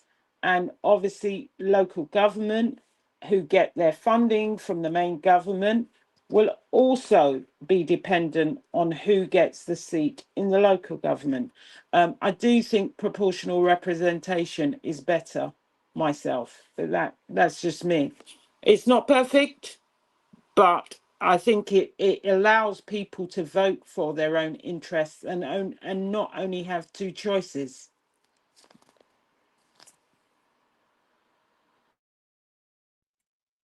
I agree, because we have conversations and stuff about this a lot, and you tell me a lot about how your government structure is set up, and you know a lot, and I tell you about some of how the United States government structure is set up, and I do believe that there could be a better way, of doing things. We also have to pay attention to and keep keep in mind of the fact that there is cheating that is happening, and we've spoke about this on some previous lives as far as this gerrymandering that is happening. So that does have an big effect on as far as the representation and the people's voices being heard and their needs getting met, right? Because there are individuals that in place that don't care about that. They don't.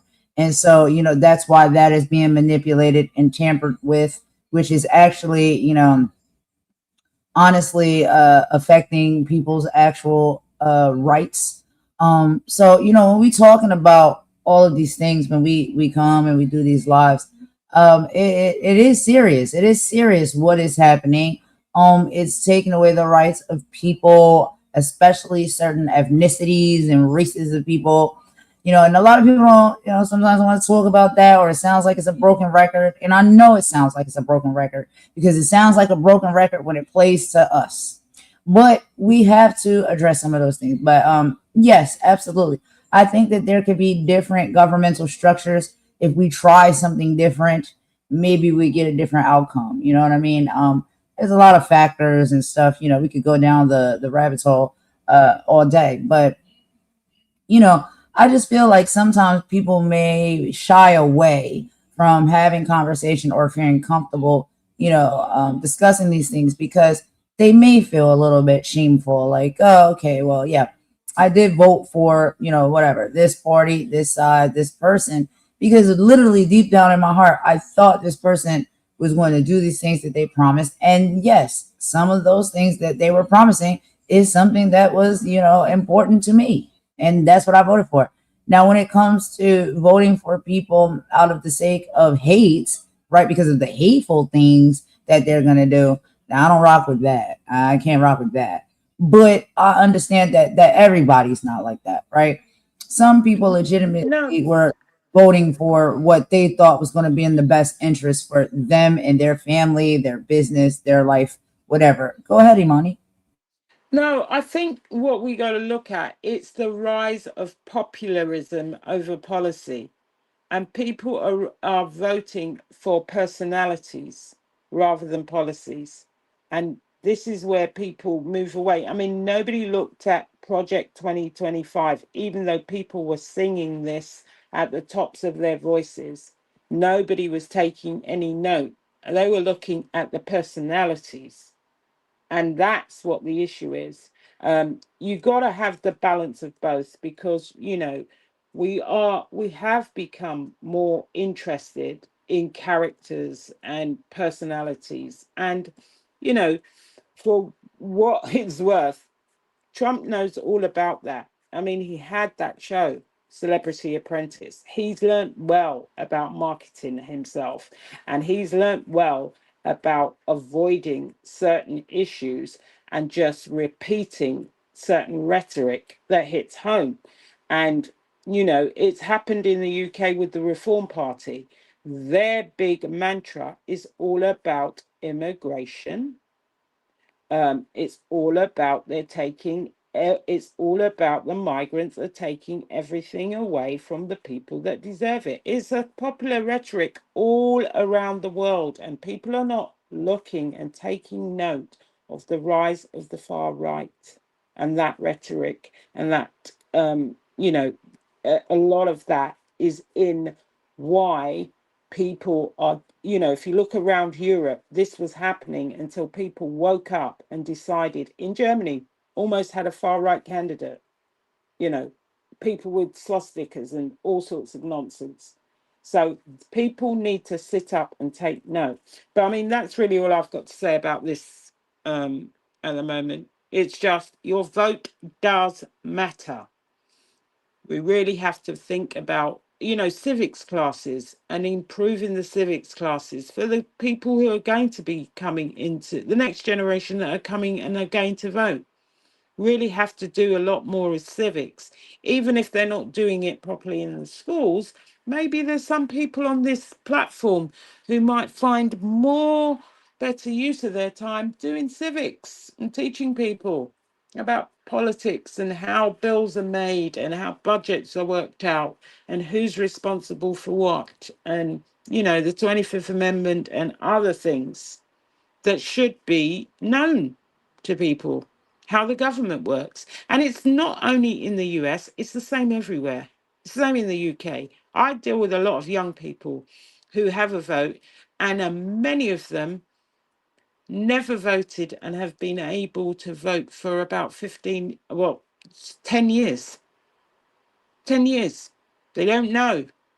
They don't care because they say it doesn't change. But then when they lose a lot of the things that were benefiting them, then they start to complain. And I said, I always tell them that's what your vote is for. Many young people don't vote. So it's something that we all need to look at, whether it's our children, our family, or people that we're close to tell them that it's important. And some people died for that right.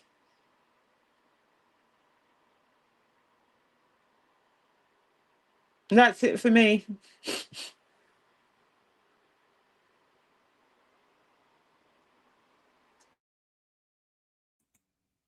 I absolutely agree.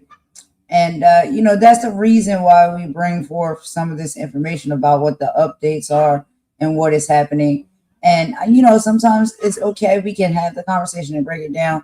As far as gerrymandering the districts, when you hear that they talk about gerrymandering the districts, what we have to understand is what is most important is the representative that you have for your area where you're at.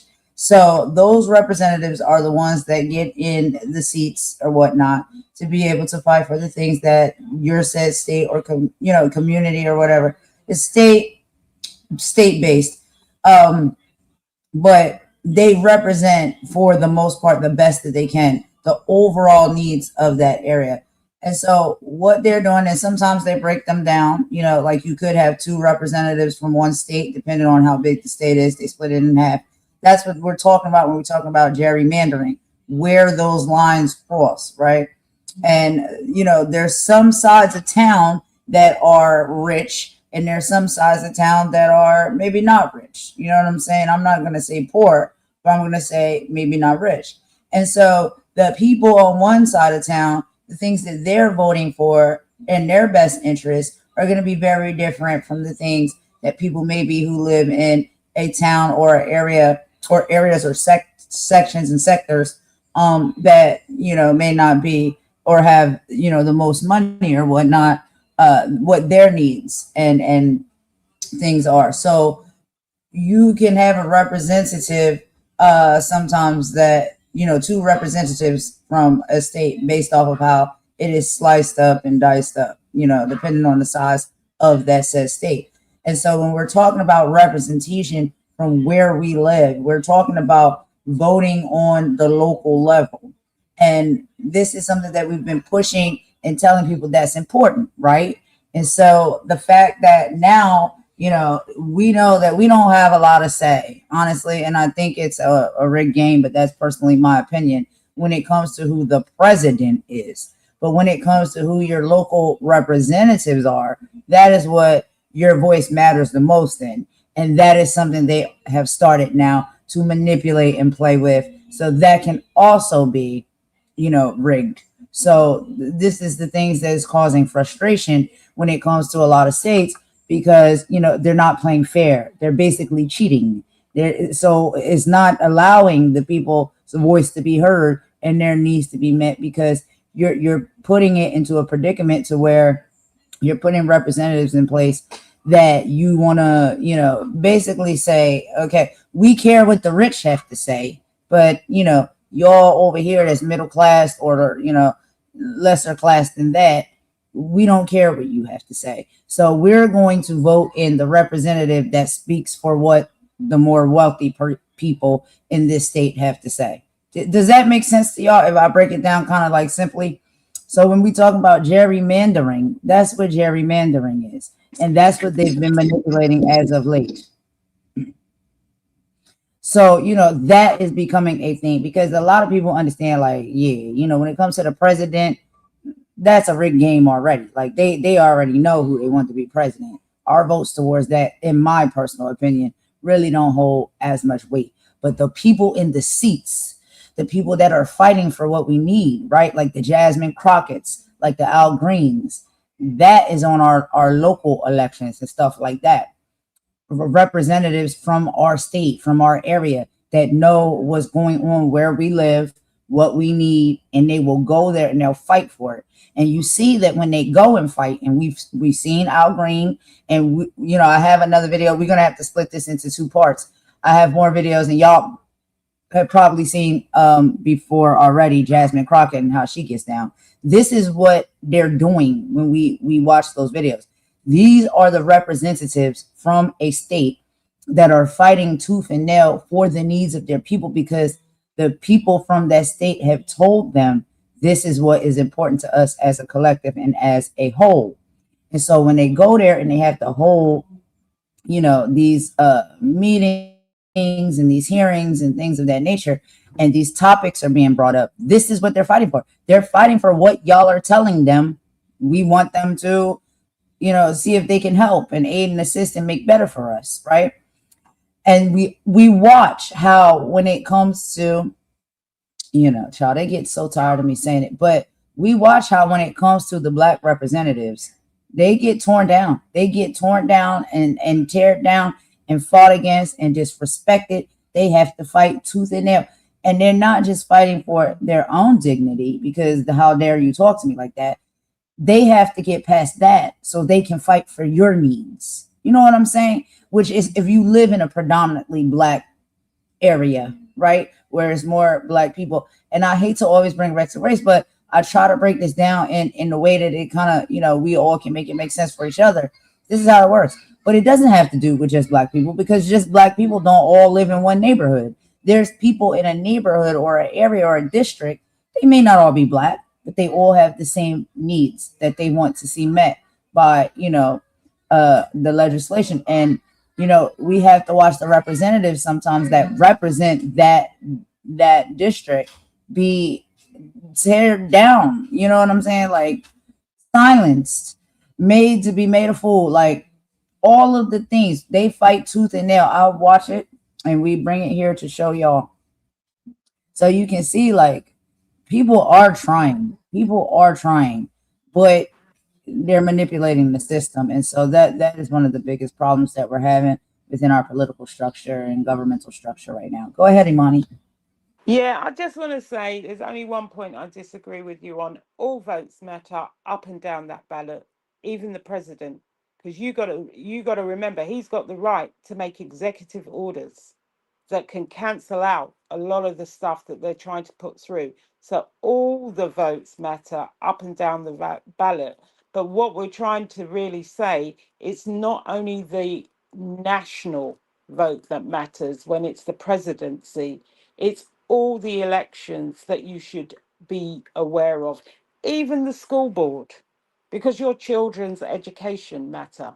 If you have children or you're a carer of children, you have to think about, people, what they're doing for the veterans. There are many people in this in this in this um, in this chain that are affected by these budgets, such as veterans, such as people with disabilities, such people who are hungry who need their food stamps, such as healthcare, which is extremely important.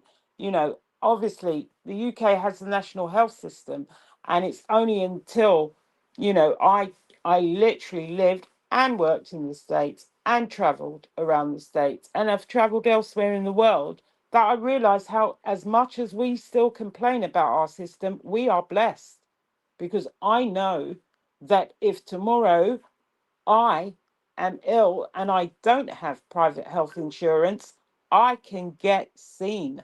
I don't have to worry about my insurance because it's covered. But, as I said, are we going to take a break and come back and do a part two on this? Because I think we've overrun slightly and we need to finish off the rest of the stuff we were doing in a part two. Is that what we're going to do? Yeah, let's go ahead and split this down the middle and we'll do part two. With the other topics, we'll get into a little bit of, Hegseth being banned. We'll also talk about, Trump, he's in crisis, of the Ivanka and Jared situation. That's from iHip. We'll talk a little bit about that. I also want y'all to hear a little bit of Jasmine Crockett really laying into them the way, like I said, they have to do so oftenly because, whatever. And then we'll also talk about, how Trump is actually a little bit quiet, more quiet than usual, as far as when it comes to this war and how it is spiraled out of control. So we'll get into all of those topics. We'll do that on the part two, but we'll go ahead and call this the part one right here, y'all. We can go ahead and end it with a bop like we usually do. And we will be back tomorrow with the rest of the tea, because we have had to, talk a little bit more than usual for some of these topics because they are so important. So that runs up the time a lot. And we don't want to keep too much of your time. But we appreciate you for coming and spending time with us. And we hope you like the content. We hope you like the conversation. We hope you come back to join us. So yeah, let's go ahead and just end it here, Imani, and call this the part one. And we'll do our other topics tomorrow on the part two. Does that sound good? Yeah, it sounds great. And we have to be understanding that, y'all, me and my beautiful, beautiful friend and co-host here, Imani, we are on different time zones. So we try to, do the content and bring the content to where it is feasible within the time zone for both of us, right? So for me, it is about 5 p.m. For her, it's a lot later. So it's nighttime, basically, like nighttime. So yeah, we're going to go ahead and just end it right there. And we'll do the part two tomorrow. Thank you so much for everyone who came in. If you were listening and just didn't want to engage, we appreciate that too. Your presence is welcome. We can feel it. We can feel the energy. So thank you so much. But yeah, do you have any final thoughts about any of the topics and things that we talked about so far on the part one, Imani, before we end it with a bop?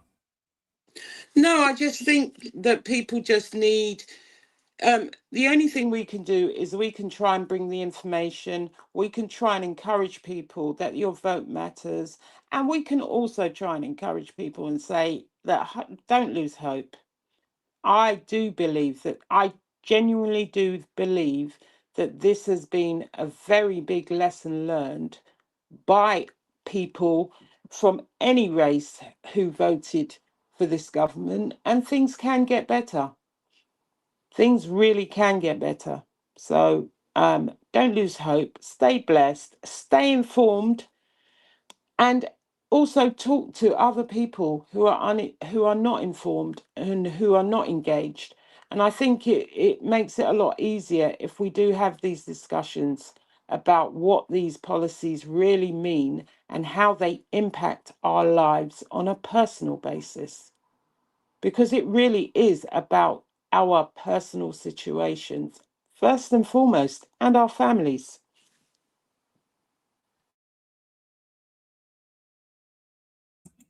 Well said. Well said. And I think my final thoughts and feelings that I want to just get across before we end is, like I said earlier, I know it's not always easy to have conversations about politics because everyone sees it differently, and maybe people may be on different sides. But that doesn't pin us against each other or make us bad people. I know we are just dealing and working with a system that has already been structured for us and, put in place for us to utilize as we see fit. Now, I do think that there are some people that vote for ill intent, but I do think that there's some people that are voting for what they think is best and, serves them best. There is manipulation too. I know all of these things, but a lot of it can cause us to get into fights and riots and things and, turn against one another based off of just our political stances and choices alone. And that can be very dangerous. We've seen that play out time after time. We know when it's ill intent and, demonic intent, but we know that just sometimes people are just voting for what is important to them because of the way the system is set up and structured. And that's how it works, So I feel like we can have these conversations and come to some type of conclusion and have some type of middle ground, despite whatever side we sit on and whatever things that, we vote for and feel as though it's important to, us. That's just my personal opinion. It could be that way. It could be not. But that's just kind of how I try to respect it and see it. But outside of that, y'all, I really don't have nothing else to say. Imani says she's good. She said everything she needed to say. We really appreciate y'all rocking with us. Thank you. Come back tomorrow. We will be back for the rest of the topics. And per usual, I'm going to go ahead and end it with a bop, y'all. It's about to be a thunderstorm here. I'm mad. But anyway, it's cool. It's cool. It's cool. We need rain to make the grass grow. We need rain to make the grass grow. But yeah, that's all I got, y'all. And y'all know I'm a little bit of a goof. So let's go ahead and end it with a bop. We will talk to y'all on the next live. Thank you, thank you, thank you so much for all the support. I hope everybody has a wonderful rest of the day, morning, evening, afternoon, and night, whatever respectful time zone you're in. I hope the rest of that time is great and wonderful for you. We wish you the best, and thank you for rocking with us. And we out. So Golden and Imani out. Bye.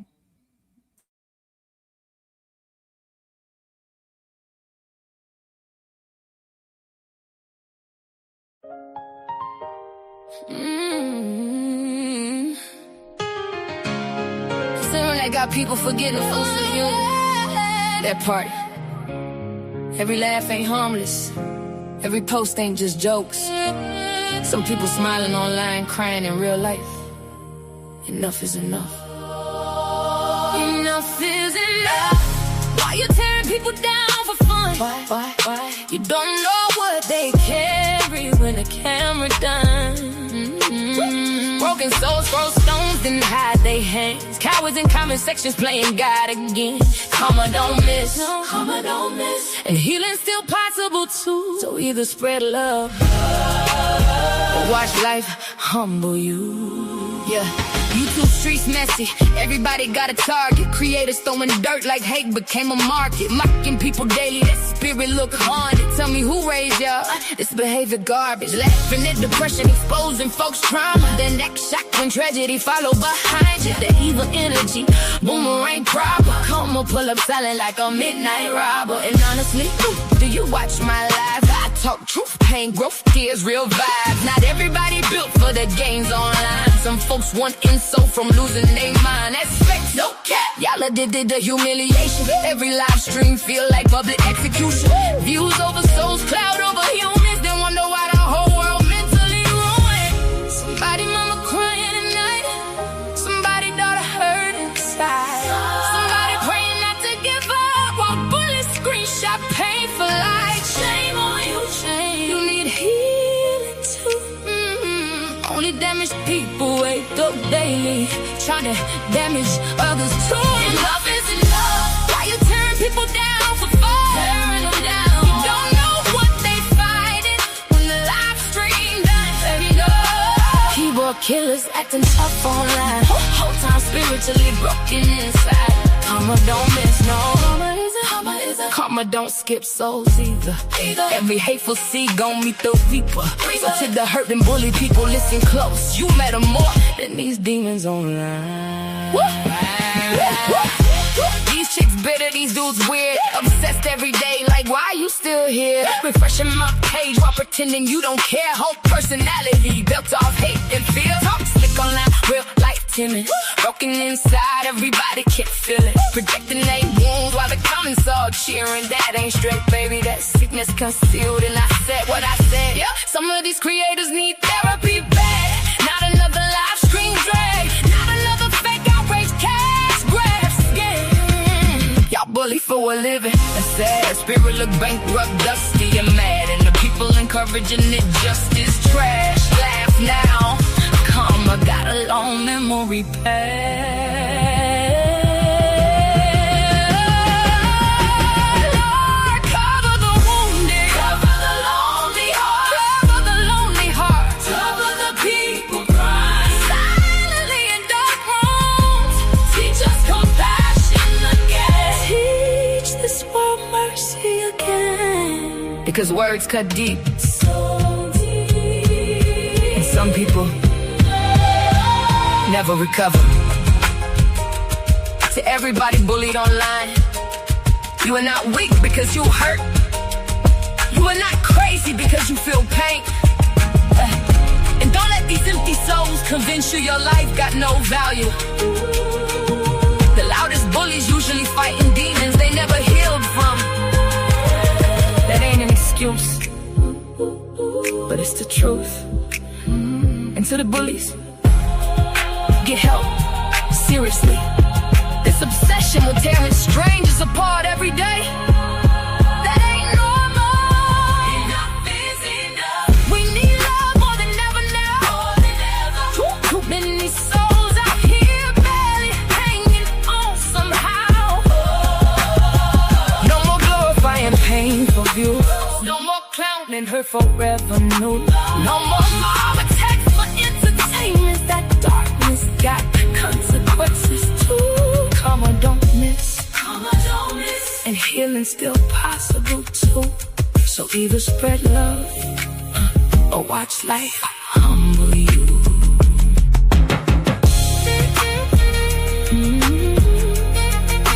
Enough is enough. Spread love before it's too late. Yeah, before it's too late.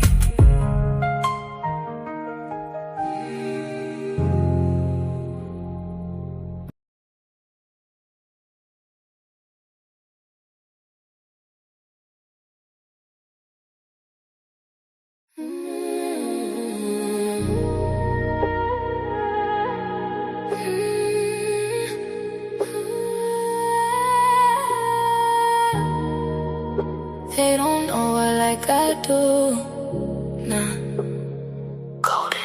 She moved through the city with her hair held high. Pretty brown skin with a storm inside. Everybody see the glow, they don't know the pressure. Smile so warm, but her heart no weather. Late nights riding while the skyline blur. Trying not to cry when the memories occurred. Had to learn fast, everybody ain't loyal. Some people love you long as they control you. Now she move careful, energy expensive. Too many fake vibes hiding in the friendship. Used to give love with her hands wide open. Now every scar got the whole vibe frozen.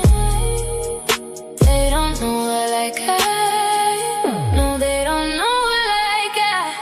She goes by golden, soft voice, deep soul, hope or glowing. She goes by golden, city lights dancing with her heart stay open. Long dark roads, but she still stay focused. Everybody watching, but they don't really know her. By golden, too much grace for the games they throwing. Real love, rare, so spirits they got it. Beautiful soul, but the pain left marks in it. Mirror tell the truth when the lights go dim. All the things she carry weight heavy within. She survived nights she don't even speak on. Still finding peace for the whole world ain't wrong. Funny how the love disappear when you're healing. Funny how the fate come around when you win. Now she trusts God more than people intend. Just cause smiles hot and being hidden the dig. She's still soft-hearted but she way less naive. Can't keep pouring love where there's nothing received. Still dancing slow through the hurt and confusion. Trying not to lose herself chasing illusions.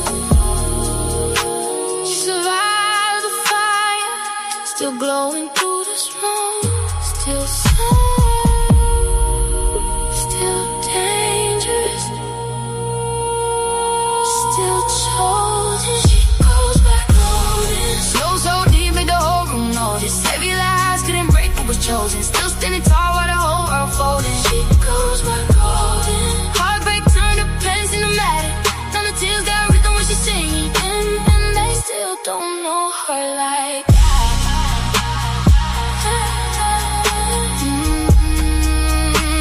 They still don't know her like that.